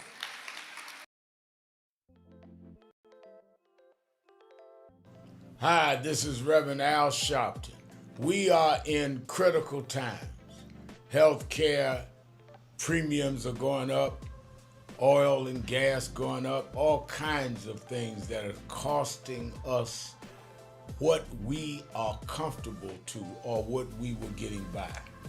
That's why I am asking you to be at the National Action Network Convention, where we're going to have leading political figures, leading civil rights leaders, leading activists, leading faith leaders, leading youth activists convene at the National Action Network Convention, April the 8th through the 11th, where we are going to strategize, hear the plenary sessions, question, and come out with how we back up this whole retrenchment of our rights and our ability to live. It's not just about rhetoric, it's about a strategy and get results. That's why we in National Action Network have always been on the front line, and we need you with us more now than ever. To register, all of our sessions are free. All of our sessions are free. To register, go to www.nationalactionnetwork.net or call the toll-free number 1-877-626-4651. Don't worry about how tough they are. Worry about how tough we must become. We never had a victory without a fight. It's time to strategize and fight back.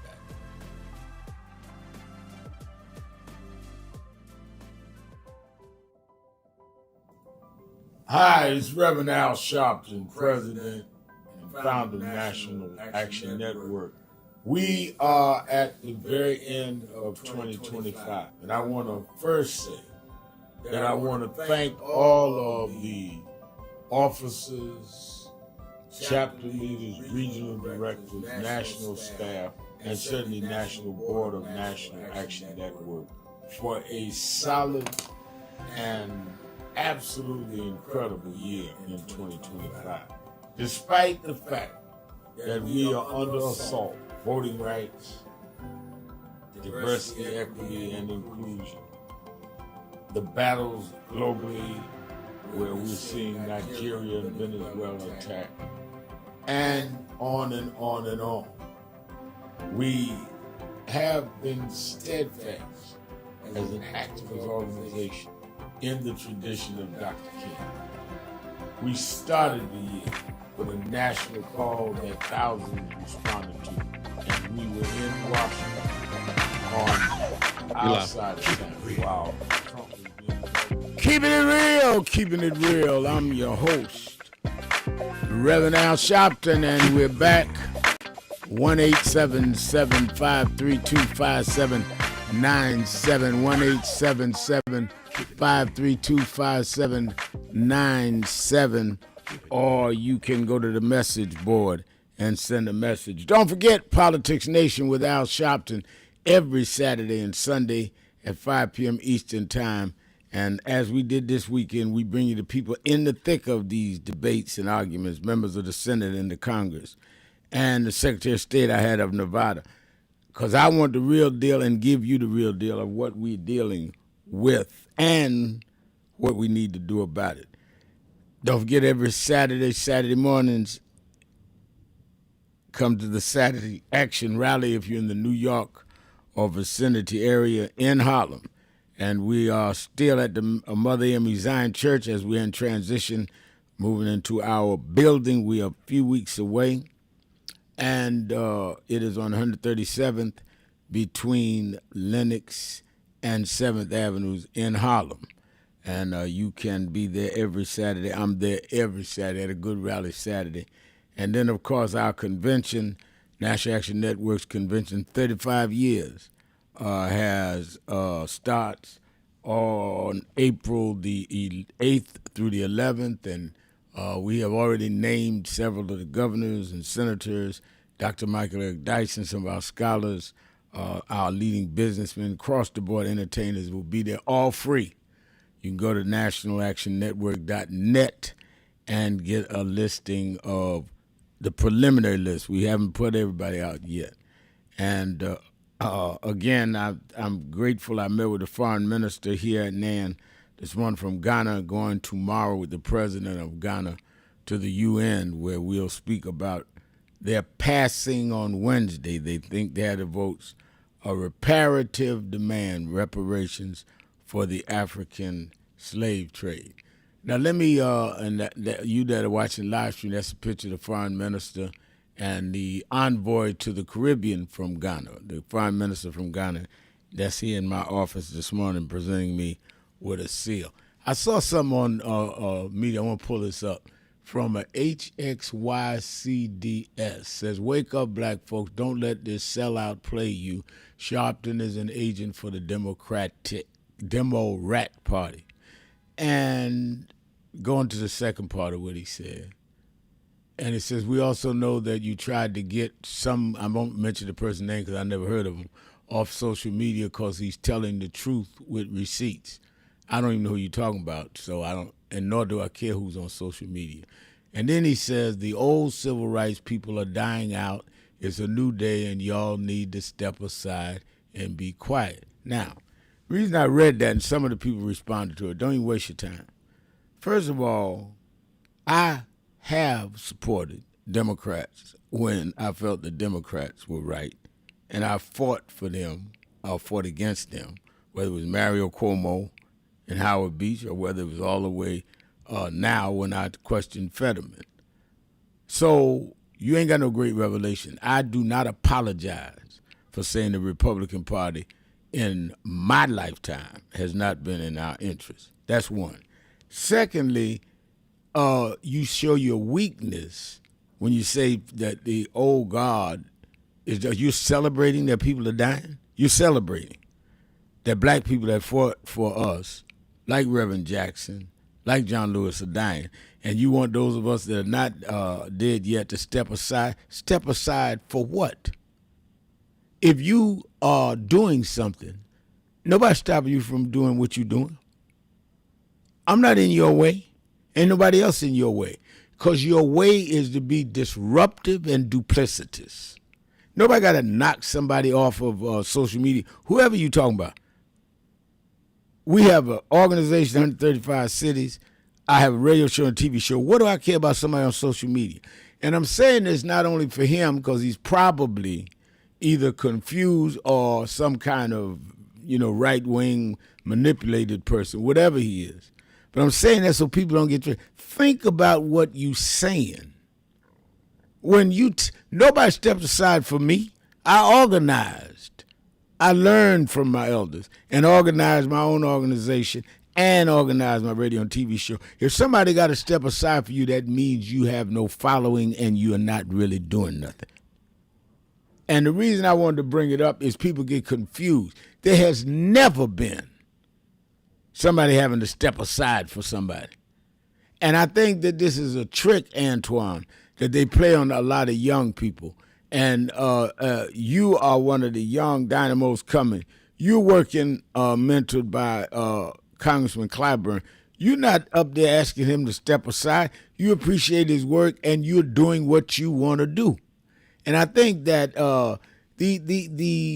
I saw it in many of the struggles from Trayvon to Black Lives Matter with George Floyd. Many of our young people get tricked into fighting their elders rather than fighting the opponent. For example, I'm going up to preach the funeral and help the family at their request of this young man killed by police in Hartford, Connecticut. I'm not taking no young person's spot. They called me. They didn't call them. Maybe if you did some work, people would be calling you.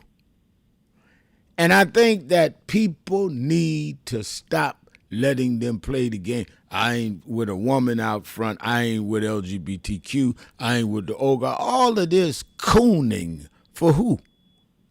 That's what it is. And Antoine, as a young man, you defended, and adamantly so, James Clyburn, who's about 10 years older, more than that, than me, about 14 years older than me, and defended him, saying he wanted to stay and run again at 85 years old. Explain to our audience, because, again, this guy could be an agent or this guy could just be confused, but I want our audience to understand we cannot be the only ones that tried to play that age game in our community. They don't do it in other communities. They elected Donald Trump, 79-year-old man, who I don't know is dealing with all his facilities, but he gets their agenda over.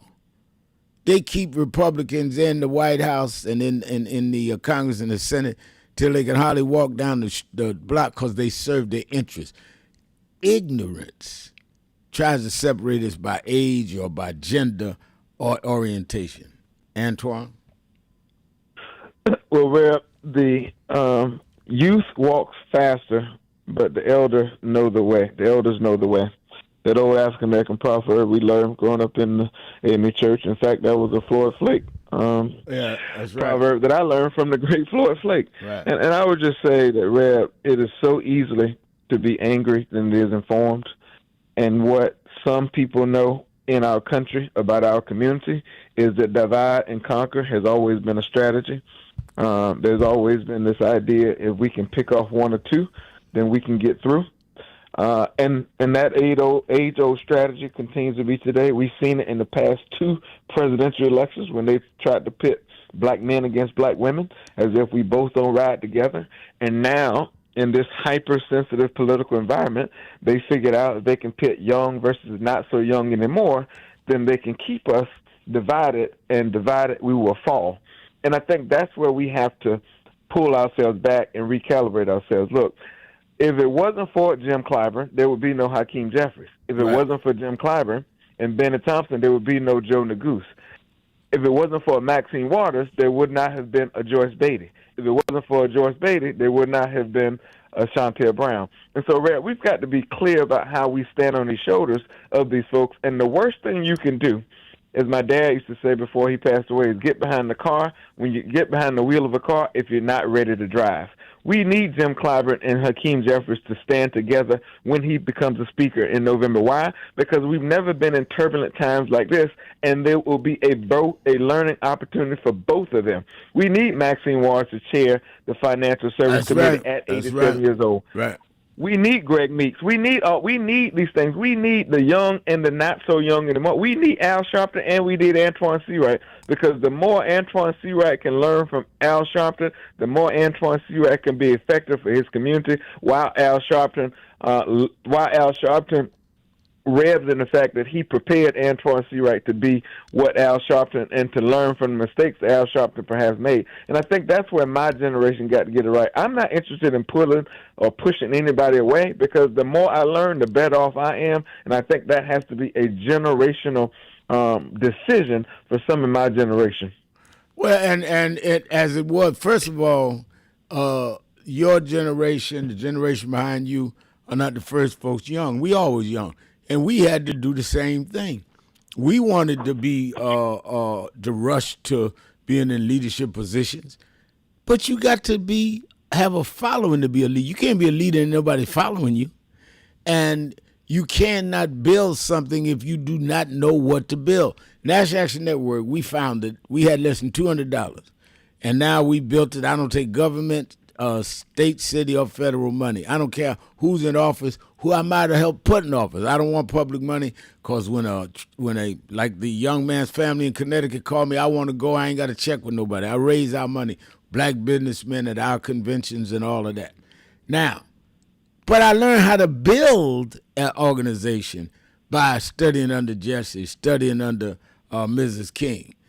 I wouldn't tell them get out of the way. I learned the way from them. And let me tell you, I tell young people in my organization now, and I'm the oldest one probably on my national staff, many of my chapter leaders in their 30s, I tell them all the time, don't condemn the older folk. You get up every morning trying to get old.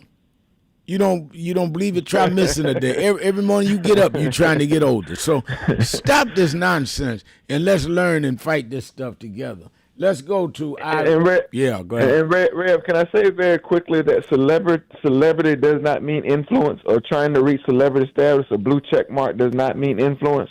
We've seen a lot of people with blue check marks behind their profiles, and they think that means that we need to push out other folks who may have been around a little bit longer. That doesn't mean you have power. It doesn't mean you have influence. It just means you may have a few people following you online, but that don't make you ultimately relevant. And I think that's the other lesson that my generation have to learn. Online celebrityism does not mean anything. Well, I think the other thing of that is that online blue check don't mean whatever. And at the same time, if it does, then organize and do something. Nobody's stopping you. I promise you, there ain't never been anybody called for a march, called for some kind of organizing, some kind of getting us together, whether it's reparation, that I blocked them. So why are you fighting us other than you scared to fight Trump? You scared to fight folks that are the real enemy. Ain't nobody blocking you. Let's take a break. We'll be right back. Keeping it real, that's what I do. Sharpton, that's my name. Be right back.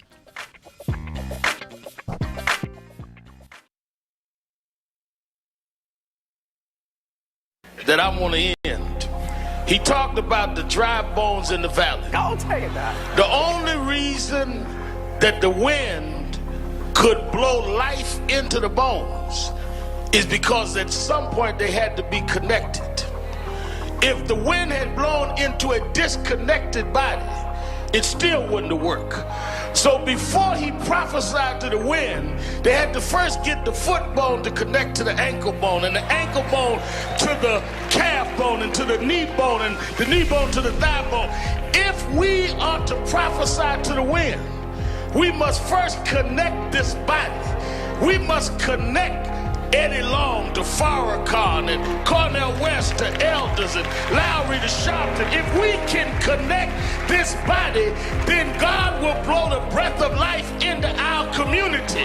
But as long as we are disconnected, the wind can't blow because it's blowing on disconnected dry bones. But the good news is that we're the children of people that have been through worse than this, and we're still here.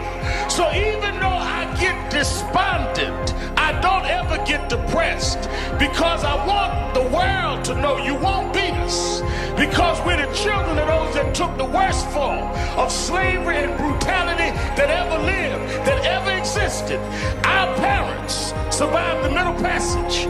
Only the strong got here, and then we lost our name, our culture, our religion, and we're still here. But you don't know who we are. We're the children of Chaka Zulu. We're the children of Mary McLeod Bethune. We're the children of Marcus Garvey. We're the children of Martin Luther King. We'll be here. We were first, and we'll be last. We know who we are.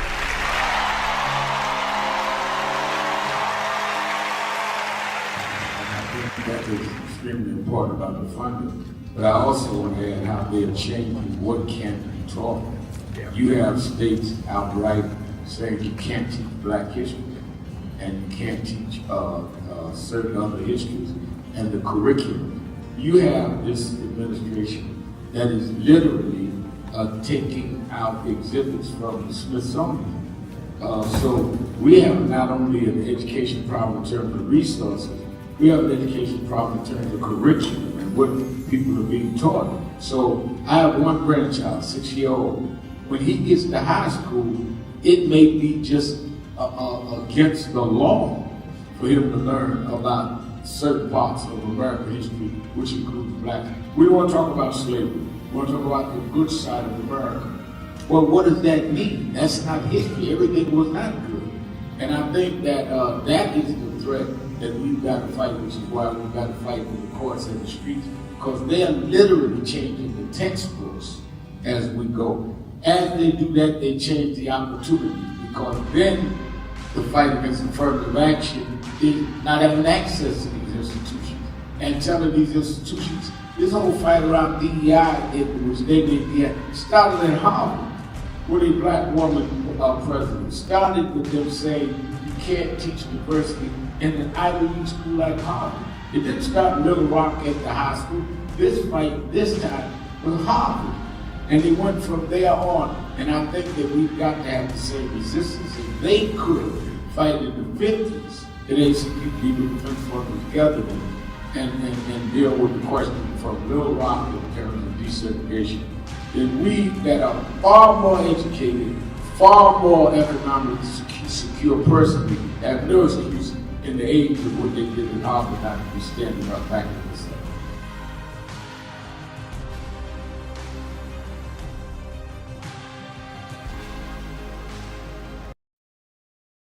So who is Al Sharpton anyway? Who is this 33-year-old preacher without a church? A number of Black New Yorkers as well. He is little more than a pudgy exhibitionist who can be counted on to show up, bullhorn in hand, at every racial incident.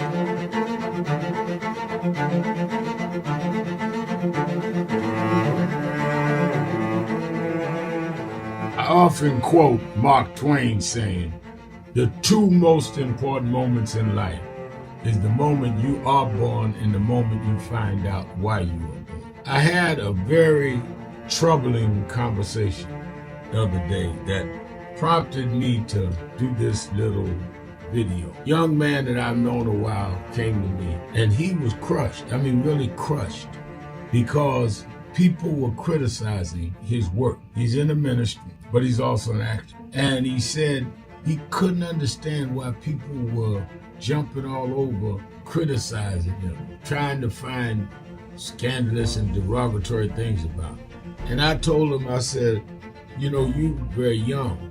You don't know the road I've traveled. They call me everything but a child of God. Racial discord, a blabbermouth, a loudmouth, too flamboyant, an agitator, a racist, I a race had to baiter. learn. Yeah, right. I was not defined by how others saw me. I was defined by how I saw myself and whether I was being true to myself. Some of you watching this don't like me. And it doesn't matter as long as I know what I'm doing. And I like me for being real. So I'm doing this video to say to you, whoever you are, and whatever you do, you may not be in ministry or social justice, none of this stuff, but don't live your life worried about opposition or people that don't like you. You can turn that around. Use me as an example. The same people that called me a scam artist, a con artist, a sellout, or racial hustler and all, I kept going. And the people I respected started respecting and publicly embracing my work. When Coretta Scott King, the widow of Dr. Martin Luther King Jr., had this to say about Al Sharpton. A leader who has protested injustice with a passionate, unrelenting commitment to nonviolent action in the spirit and tradition of Martin Luther King Jr. And I am talking about your leader, our leader, the Reverend Al Sharpton.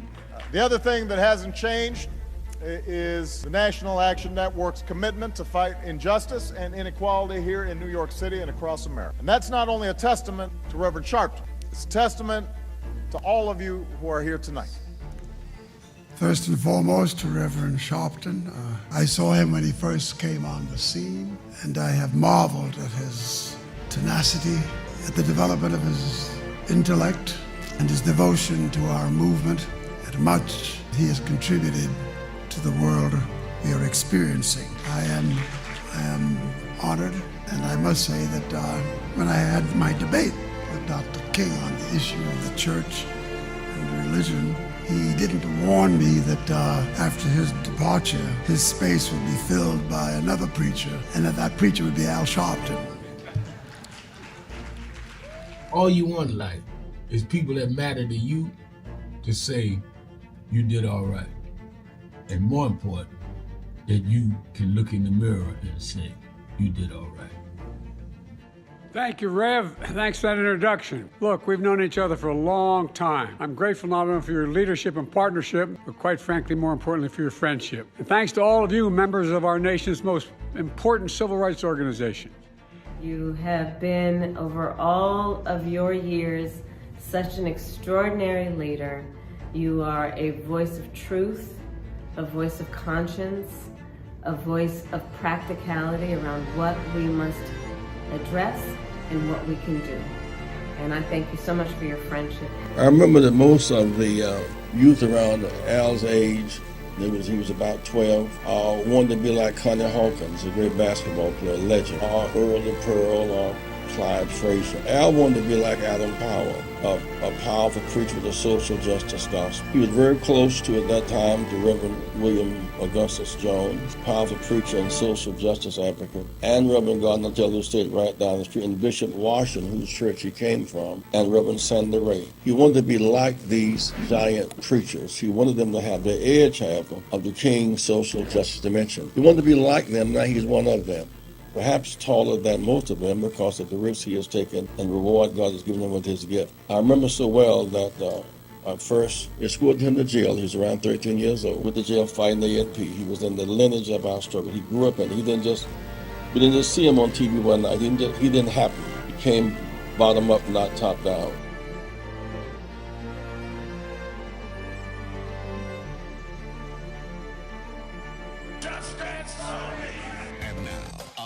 America's #1 civil rights leader, the Reverend Al. You're live. Keeping it real, keeping it real. I am your host, Reverend Al Sharpton. Antoine Seawright is our co-host. NM John McKinney on our message board says, if we pay off the building in Harlem, can that be Al's church? The Harlem building should be a church, preaching there a couple of times a year. No one could say Al's a preacher without a church. I could have pastored many churches. I'm not interested in pastoring a church. My ministry is social justice. There are many of us that do social justice that don't do a church. Jesse Jackson never pastored a church, who mentored me. So I appreciate your advice, but I'm not looking to do that. And in terms of tax status, National Action Network has the same tax status as many churches and National Action Network's foundation. So you don't need to try to act like that to save tax status. That's already, we got a foundation and a 501c4. But I won't be true to my calling. I could have pastored a church when Bishop Washington ordained me when I was younger and when William Jones did. I never wanted. My ministry was do like Reverend Jackson and Reverend Bevel and others, never to pastor church. The world is our church. Let's go back to the phones. Let's go to, let me go to D in Northwest Atlanta. D, you're keeping it real with Al Sharpton. Good afternoon, Reverend. Good afternoon. Al and Antoine. Always glad to call when Antoine is there with you. And I enjoyed Politics Nation this past weekend. And what I do, Reverend Al, or I know I'm going somewhere, I just record it. Right. And watch it later. So thank you for that. Of all the events taking place in the United States and in the world today, I'm wondering, what is the #1 thing on Donald Trump's mind? And I say it's not about jobs or health care for Americans. He doesn't care about us. It's not even about that Iranian war that Israel's leader, Netanyahu, fooled him into entering. I think Netanyahu tried it with other U.S. presidents, but Trump was the only one foolish enough to go along with it. I think what it is, Rep, is that SAVE Act, and I want you all to talk about it every day and often. It is already illegal for non-citizens to register and vote in state and federal elections. Right. Trump is afraid of what will happen in November. He does not want a Democratic Congress to hold him accountable. So I want you all to talk about that some more. And I want to know, if they pass it, does that mean that everybody has to re-register? And if you do, you need to have a passport. And most, I think 2/3 of Black Americans do not have a passport. Or you have to have your birth certificate. And who can put their hands on that? So would y'all please respond to that for me, and I'll listen. I think, Antoine, you can break down the SAVE Act. I think, we did a lot on it on the TV show last night, and we did a lot on it just today. But I don't think people understand that she is exactly right. Trump has given priority to trying to get the SAVE Act to the point of where he says he's not going to sign any other legislation until they pass the SAVE Act. Explain, Antoine, the ramifications of it. Well, it's not a voter ID bill, contrary to what Republicans have tried to lay out. This is a proof of citizenship bill. And, Rev, the devil is always in the details. So let's just break down the details very quickly. Only 9% of eligible voters, 9% of all eligible voters in this country do not have or do not have access to documented proof of citizenship. 52% of registered voters do not have an unexpired passport with their current legal name on it. 11% of registered voters do not have access to their birth certificate. And when it comes to a passport, that's a $168 fee in order to get a passport. That's correct. So what does that mean? That means that they are not serious about voter ID because you have to already have an ID to vote. You can't just walk into the voter booth and vote. States run elections, one thing they keep leaving out. In fact, 36 states in this country already required an ID to vote, and the other 14, you have to have proof of identification to vote. But what the SAVE Act essentially says is that your driver's license is not enough to vote. You need to have a passport or birth certificate. That's why we are declarative by saying this is not a voter ID bill. This is a proof of citizenship bill, because they want to strike fear, chaos, and confusion into the American electorate. And so we cannot get caught up in this. I think Democrats and Republicans have to continue to beat the horn. I appreciate Murkowski and others saying, you know what, access is going to be important. If you're in Alaska, you cannot afford to get to a voting booth 3 hours away. If you're in rural Mississippi, South Carolina, Georgia, and such, you can't do the same thing. So access to these things is so important. We need to be figuring out how to make voting expanded, not limited in this country. Let's go to Ira in Washington, D.C. Ira. Hey, yes, good evening, Rev. Sharpton. Thanks for taking my call. I'm going to keep my 5 minutes in. I just had an article that I read. It's in relation to the St. Patrick's Day thing. I had no idea, as long as I've been living, almost as old as you, but I did not know that St. Patrick's Day was 1768 slave revolt that directly, historically, a significant link to black history. I did not know that until I fact-checked it. So a lot of people going around this St. Patrick's Day getting these drinks and all this green and stuff. It was more to it than that. So I just want to throw that out just so people who don't really understand what St. Patrick's Day really is, and they need to fact check it and research it themselves. And I got my article from True Nation, Los Angeles from off Instagram. Those guys, this black guy, he's really well versed on this whole thing at True Nation. So True Nation, Los Angeles. And my second thing, before I go to the next subject, is about the media and the missing girls and family and everything that's missing. The media's not covering it. And what it's coming from is this: as of like with Paramount quietly acquired part of BET, and Tyler Perry sold 25% of his stake.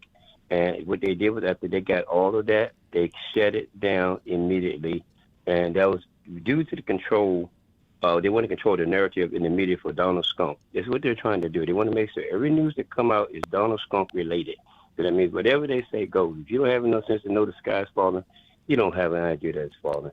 And I don't appreciate that. People need to wake up and pay attention to what is going on. They want you not to be educated. They don't want you to know your rights. They can't try to just take this election, because the only way they can do it is either take it or by gun force. And they're not going to do neither or. So that's my thought for the day, right now. Donald Skunk is a nut, and we all know that. All right, thank you for your call. Let's go to MC in Virginia. MC, you're keeping it real with Al Sharpton and Antoine Searat. Thank you for taking my call, Mr. Sharpton. I just wanted to say, keep doing the work that you're doing, because this guy's always 2 steps in front of us. And I hope the Democrats do not fold. If they fold, we're in trouble. Take care. All right. Thank you for your call. I agree with that. Let me go to Leon in Dallas, Texas. Leon. Good afternoon, gentlemen. Reverend Al, first of all, you're absolutely right. This guy's putting out okie doke and a ploy to try to get divisiveness amongst the movement, and talking about don't pay attention to older, more experienced civil rights advocates. That's that's just smoke, and there's no telling what the back end story on behind why these guys are saying this stuff. Right. I was listening I was thinking about an interview Renee Good's father made in his living room when he was talking about how much he regretted voting for Donald Trump and how he helped contribute to his daughter's untimely demise. And I thought to myself, well, if you voted for Donald Trump, then you're responsible for $4 and $5 a gallon gas. I mean, if you voted for Donald Trump, you're responsible for waiting 3 hours in line to catch your flight. You're responsible for, and you poured your own trouble when, you voted for the Republican Party and you lost your health care subsidies. You poured your own trouble when you, I ICE to come into some of these farms and run your farm labor off, run your other labor off. So when you voted for these issues that you have as voting for the Republican Party, you're the one that's responsible. Now, you can change this by turning right and going straight and voting these guys out just like you voted them in. And you got to stop drinking this MAGA Kool-Aid, because you remember what happened, in Jonestown. They drank the Kool-Aid and it was poison. Right. So don't think that you can keep on voting for evil and good's going to come out of it. It's not going to happen. So this is for all these people who are, trying to listen to this program and try to see what's going on. Well, you are committing self-decide by supporting somebody who's obviously just using you to get in office, and then all of a sudden they want $200 billion for this, $200 million for that. Right. But they told you all these lies about, I'm going to stop wars in a day. I'm going to end inflation. You got to wake up. Stop being manipulated. Stop being stupid. They're playing you. That's all, Reverend Al. All right. Thank you for your call. And I think you're exactly right. Let's take the break. We'll be right back. More Sharpton and C-Right right after this.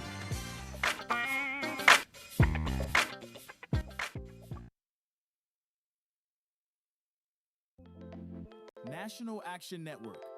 Power in action. 35 years of justice, impact, and purpose.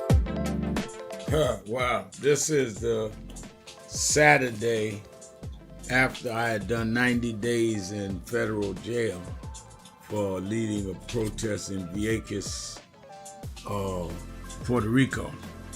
And I had went down to join Latino activists that were against the Navy bombings that was exercising Navy bombings that was causing asthma and health effects among the children there. And I was on my way to Saturday rally one Saturday, and I said, if they're going down there protesting that, and there were protesters, they would go out in the Navy base in the field and lay down, and they'd arrest them for being on federal property. And if they were doing that, then I would join them, because many of the Latino leaders went to jail with us protesting Amadou Diallo. I ended up having to do 90 days in federal jail. They transferred me from the federal prison in Puerto Rico, me and 3 others that went. They only got 40 days. They said because I'd had a long sheet that it was of many other civil rights arrests. They gave me 90 days. I had to do 50 by myself. When I got out and went to the Saturday rally, Stephanie Mills, who we'd known each other since we were kids, she was there and sang at the rally that Saturday. That's her singing Home, as soon as I get home. One, she knew I loved the song, but 2, it was appropriate because I was coming home. And we won that. They closed the Navy base in Vieques, Puerto Rico. You go there now, there's buildings and condos and a little plaque for the 4 of us. They call the Vieques 4.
Do you know what time it is?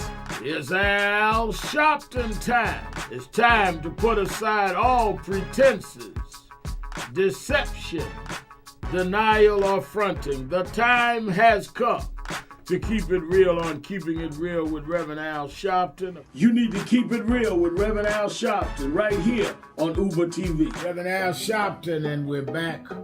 1-877-532-5797. 1-877-532-5797. Let's go back to the phone. Attorney Jennifer Jones-Austin is... every day, Monday through Friday, I do 3 hours a day on Keeping It Real with Reverend Al Sharpton. I do 1 hour on Sunday mornings with Reverend Al Sharpton. And I'm live on radio and TV with the Saturday Action Rally. 7 days a week, I talk to our people, hear from them, to call in. I'm sick and tired of people talking for people that they don't talk to. So go on www.nationalactionnetwork.net. Listen to my show, call in, express your opinion. You don't have to agree with me. But let's start talking to each other rather than about each other and lecturing at each other. Let's keep it real with Sharpton. Happy 20th anniversary to Reverend Al Sharpton on 20 years of Keeping It Real. 2 decades of truth-telling, fearless advocacy, and keeping the people informed and empowered. Thank you for always speaking power to justice and standing firm for what's right. Here's to 20 years of impact and many more to come.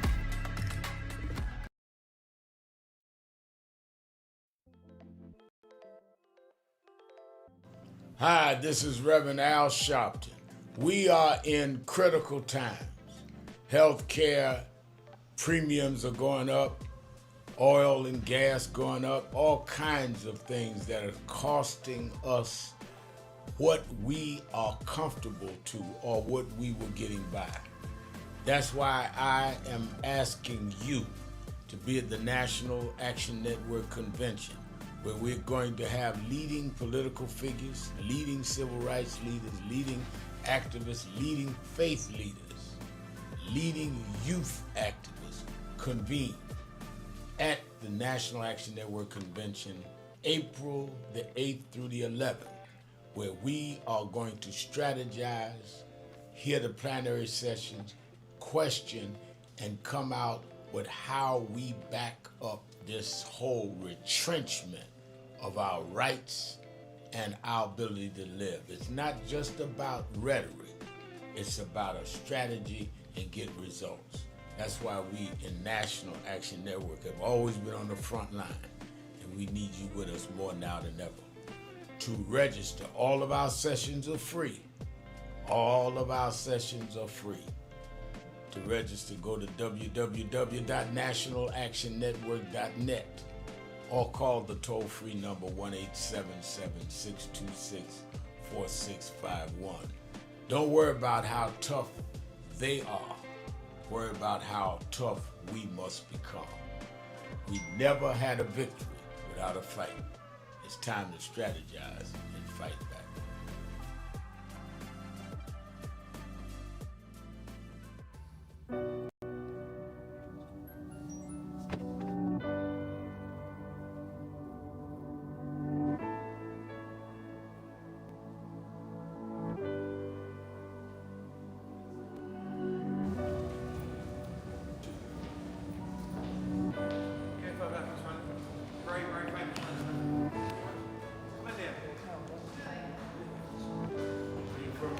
In London, yeah. We've got many problems here. We need you over our side. Yeah, you're invited anytime, please. Whenever you want to come. There we go. Guys! What's up, Doc?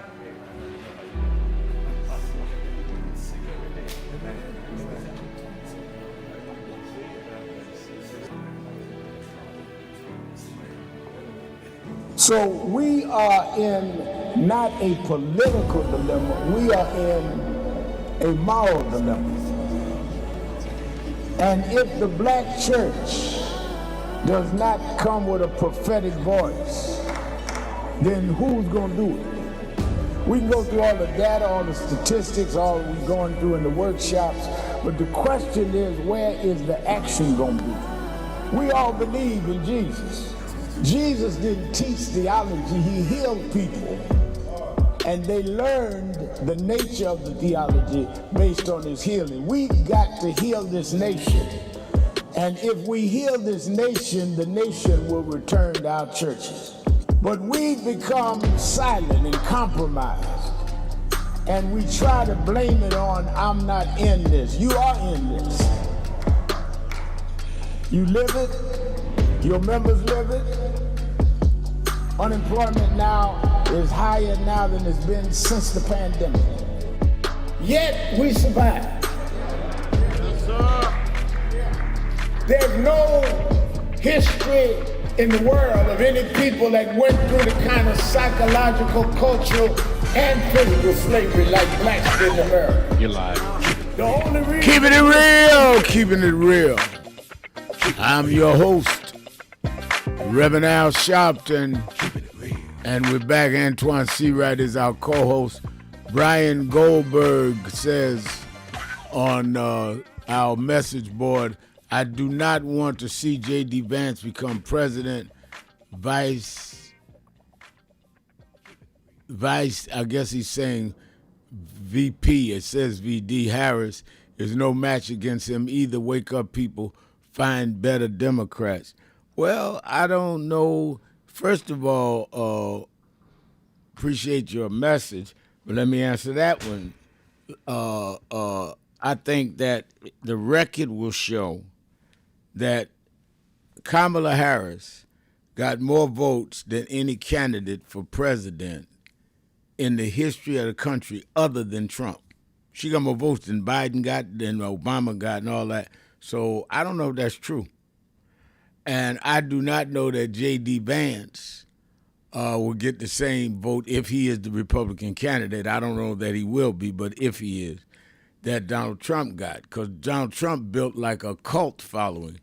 And I do not see Vance falling in that same mode. Now, again, I'm not saying that Kamala's going to run or not run.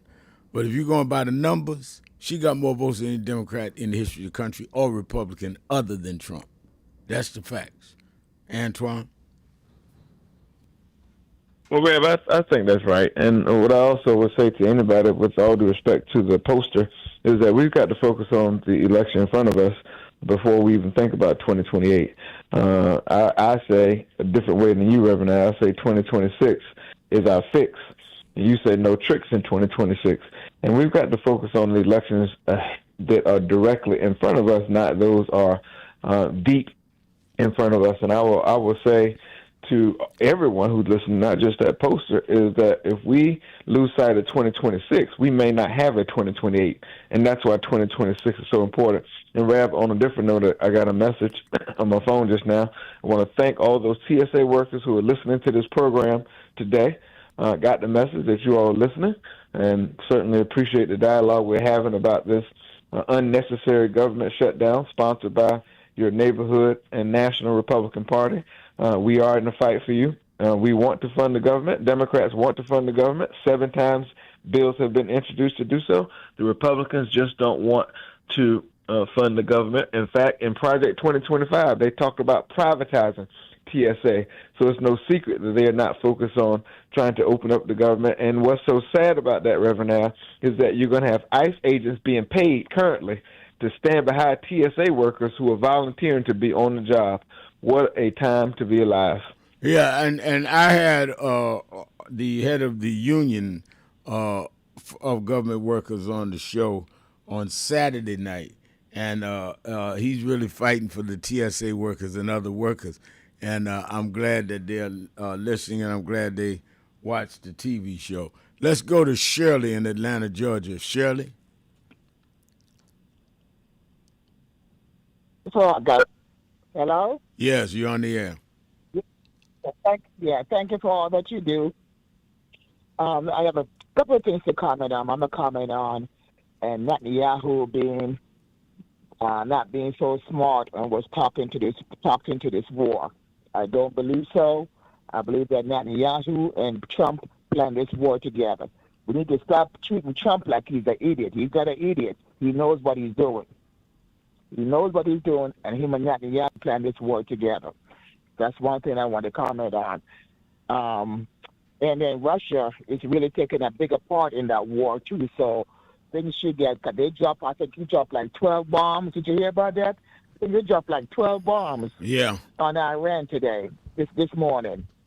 That's crazy. And so Russia's supposed to be coming through with some weapons, because somebody needs to be there for Iran. I know they got the Houthis and the Hezbollah, but he needs a big country. China is waiting now, because I think China thinks the United States is coming after her, so she's waiting out. So that's what I want to comment on. I also want to comment on March. You know there's going to be a King's March, no King's Day March this month. Next Saturday. I plan. I'm sorry, next Sunday. Next Sunday is the No King's March. Okay. We're supporting the National Action Network. I'm going to speak at one of them. Others are speaking. Yeah, definitely. Good. All of us, we're all in support of that. Okay, good. Because that's what I was saying, that I'm going, and I was hoping that the word spread that you are also involved. So because black folks got to start getting out. Yeah. Even though I know it's dangerous, but we got to start getting out. And it's best, since it's so dangerous for us, because I think we're on the top of the list. Since it's so dangerous for us, I think it's best if we go out with these other white folks and blend in, at least for the first 1 or 2 March. I know we had one with you in New York at Wall Street. I was there at that one, too. Right. Well, we need to go to any of them. You are right, Shirley. Thank you for your call. We need to go to any of them. This Saturday is No King's March, and we have our chapters. I know the Las Vegas chapters supporting the No King's March there.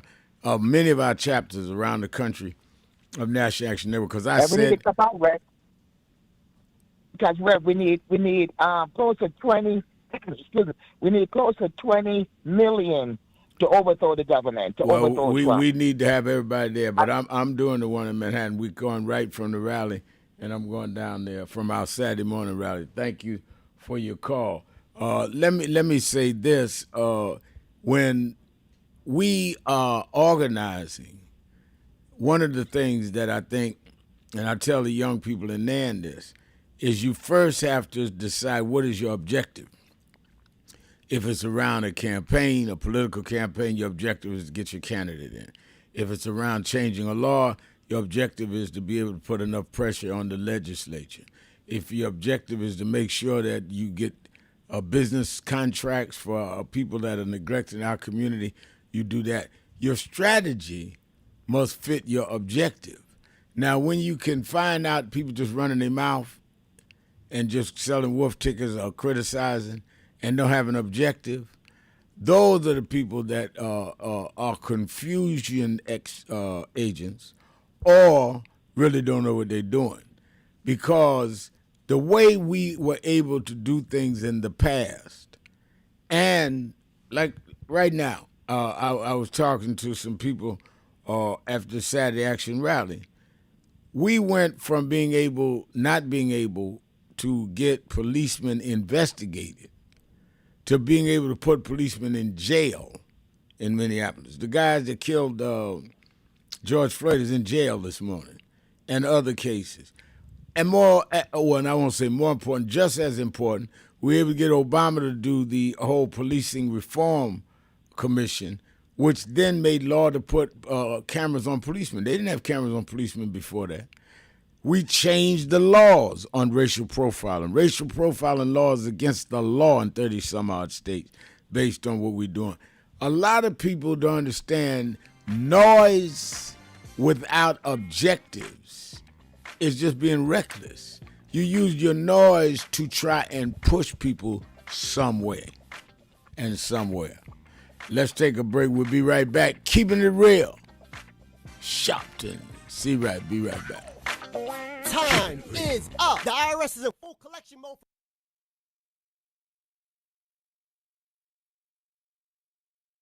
Where in history is this? He said we always go one step forward and two backward.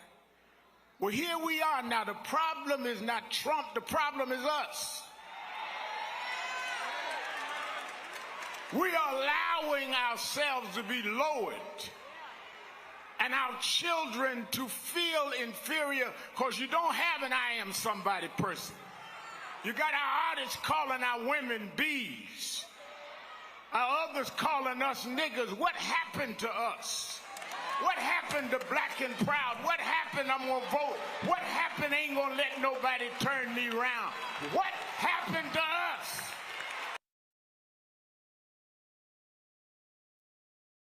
Keep hope alive. Keep hope alive. Keep hope alive on tomorrow night and beyond. Young America, hold your head high now. We can win. You must never stop dreaming. Face reality, yes, but don't stop with the way things are. Dream of things as they ought to be. Dream. Face pain, but love, hope, faith, and dreams will help you rise above the pain. Use hope and imagination as weapons of survival and progress, but you keep on dreaming, young America. Dream of peace. Peace is rational and reasonable. War is irrational in this age and unwinnable. Dream of teachers who teach for life and not for living. Dream of doctors who are concerned more about public health than private wealth. Dream of lawyers more concerned about justice and the judgeship. Dream of preachers who are concerned more about prophecy than profiteering. Dream on the high road with sound values. You must never surrender to inequality. Women. Some of you forget where you come from and forget how you got there and act like you got there because you were qualified or that you had a good resume. But some of us had to pay a price for your resume to even be read. Some of us had to take nights in jails and licks upside the head or shut out of boardrooms like Byron so you could walk down red carpets and act like you got there by yourself. So I received this award with a special place in my heart and on my shelf because I'm getting it from a freedom fighter who never forgot where he came from and how he got there.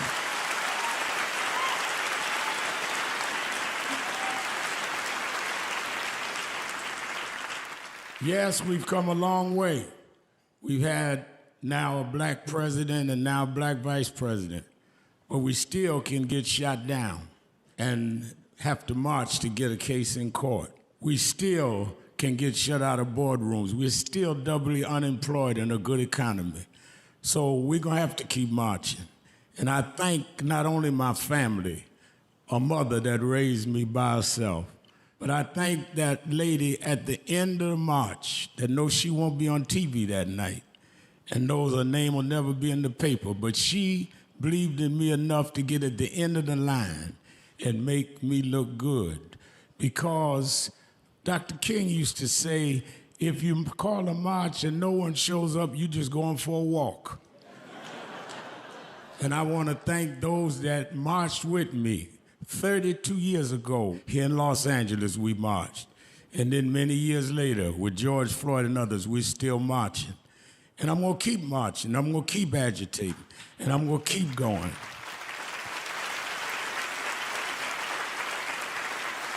Until we don't have to do it anymore.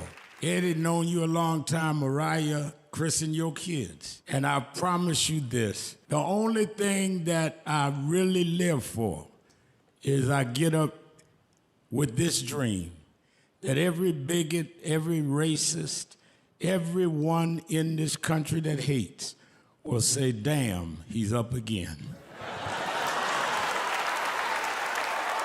Hello, New Orleans. Let me tell you straight. They did not think we could come and be here tonight. They cut budgets and advertising, but one black man rich new Dennis said, I don't care.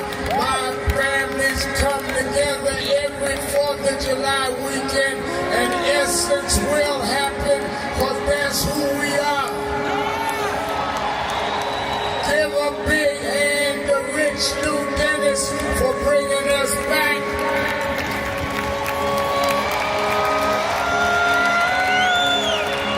Why do we come? Because the essence of who we are is essential to what made this nation. We built this nation. We made this nation.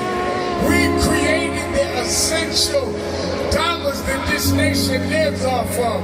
We don't care what bill they pass. We will not back up. We will not back down.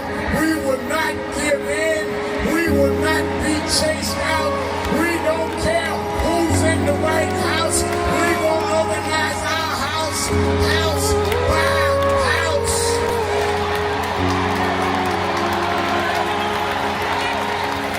We came over the Middle Passage. We survived slavery. We survived Jim Crow. Don't you give up now. Don't you turn back now. Stand up, black man. Stand up, black woman. Reclaim your dignity. Reclaim your place. So we stand with the Black Global Black Economic Forum. We stand with Essence Magazine, because that's who we are.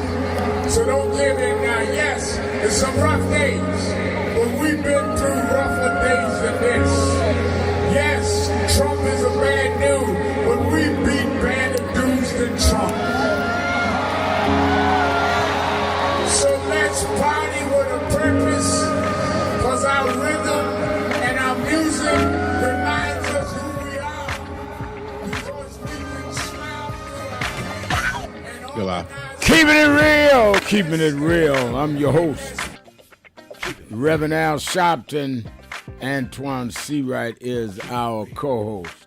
Let me say again, don't forget Politics Nation with Al Sharpton every Saturday and Sunday, 5 p.m. Eastern Time. We had 2 great shows this weekend, everybody, from Congresswoman Joyce Beatty, Secretary of State of Nevada, Ayanna Pressley, Congresswoman, real dynamic Congresswoman out of Massachusetts. And, of course, and Antoine was on. We will have more coming at you to really define these issues. A lot of people didn't understand what the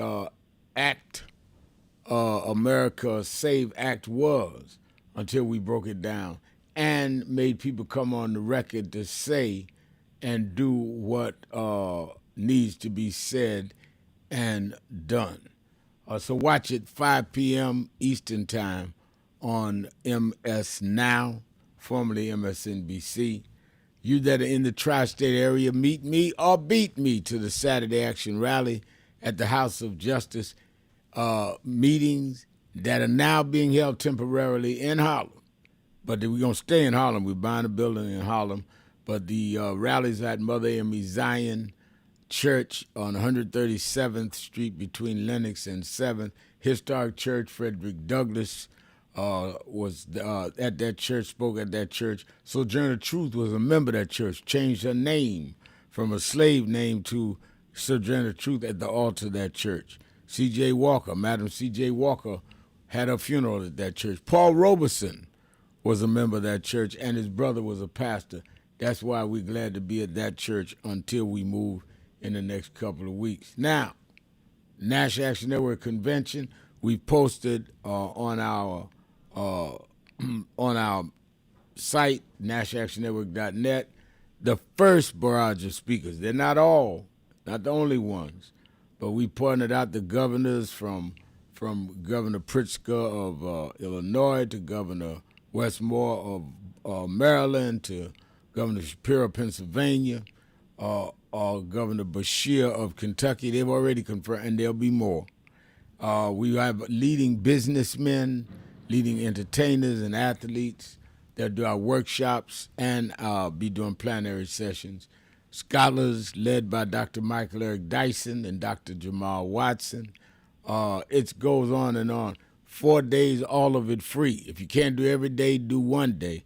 But sign up at nationalactionnetwork.net or go to the toll-free number at 1-877-626-4651. All right, let me go. There was Christian Christopher says, Reverend Sharpton, this is on the message board, please speak on the reparations case the president of Ghana is bringing forth at the UN on March 25th. As a black American, I'm just hearing of this. Yeah, I opened the show with that because the foreign minister from Ghana, H.E. King Kwesi Dakwa, Foreign Minister Dakwa, just left here at 1 o'clock meeting with me, and I'm going with the president of Ghana tomorrow morning. He's going to lay a wreath at the African burial ground in the Wall Street area where we had the march, and he invited me and some others to go. And then we're going to the UN where he's going to have a session where we will speak. Ben Crump's going to speak. He's going to speak. And then Wednesday, he's addressing the General Assembly where they're having a vote to call for reparations for the African slave trade and people of African descent that suffered from it. So I've been in the reparations movement 40 years under Queen Mother Moore here in New York. And I think this is historic. The United States is voting neutral. They will not vote for the reparations package. Some in Europe won't, which is why it's important some of us that's visible stand with him because he's standing for us. And I think that this is a very important global statement to make. And I was honored when the foreign minister called us and said the president wants me to of Ghana wants me to go with him and to be a part of the delegation, and that he would come to my office, the foreign minister, and explain everything to me, which you that are on our live stream see a picture of him meeting with me in my office at 12:15 today. It was just a few minutes before I went on the air. And I think that we've got to think global as well as domestic. One of the things that connects into that, Antoine, is it goes back to voting. People in Africa, I deal with a lot of African heads of state from South Africa. I was talking to President Ramaphosa at the funeral of Rem Jackson. People in Africa, people in the Caribbean, people that are trying to deal with trade or other factors with the United States, they need people that can move voters, that can help them negotiate what they need to negotiate. They don't need people screaming and hollering. They got all that at home. They need people that can make such moves that can be beneficial to Africa. We talk African, and then we behave in a way we can't help them, which is why somebody like the president of Ghana will come to us or come to members of the Black Caucus. The former chair, and present leading minority member of the Foreign Affairs Committee is Greg Meeks.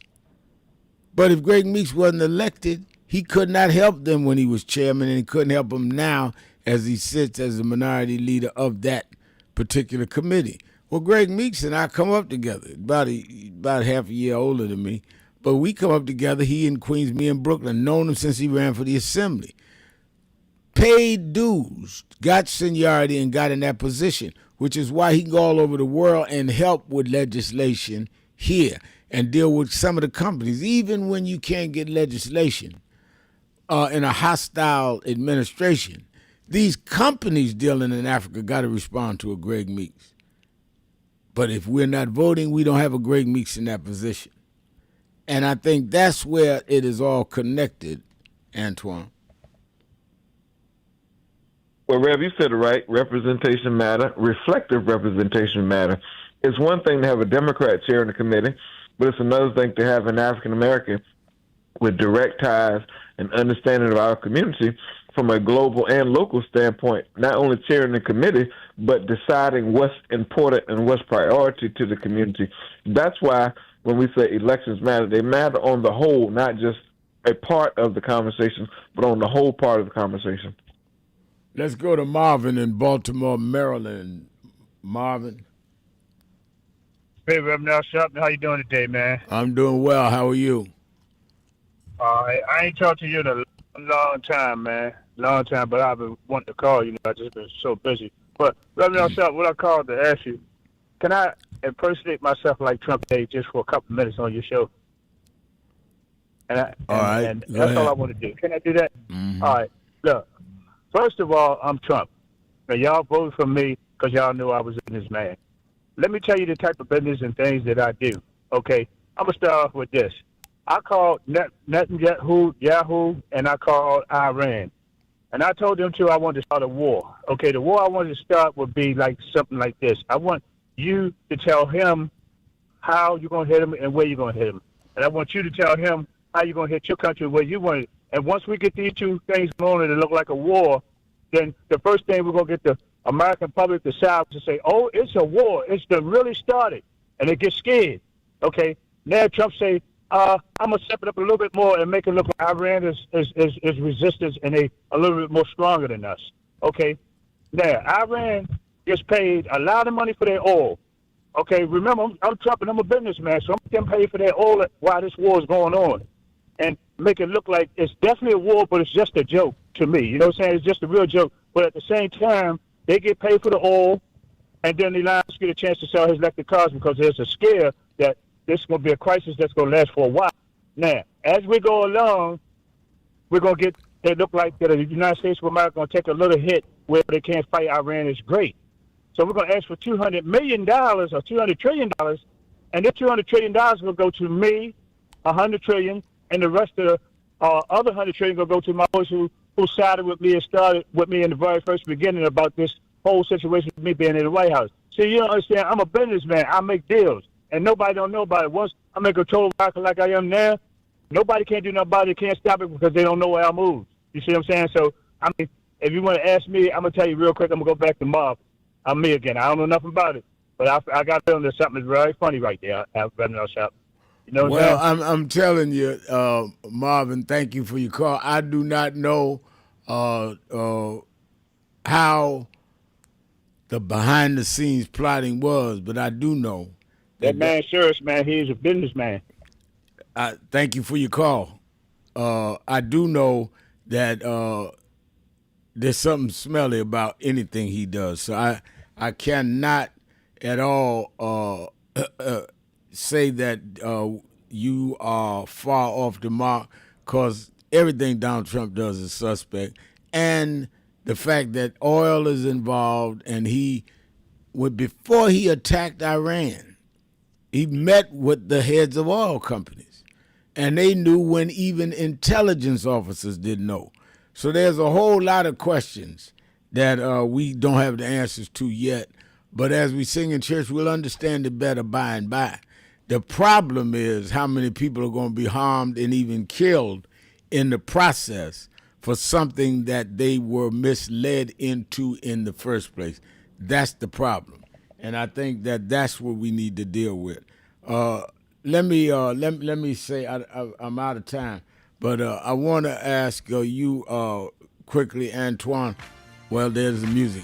We had to do it another day. Let me thank Antoine Seawright. Let me thank all of you that called in, listened in, you that called in and couldn't get through, but hung in there anyhow.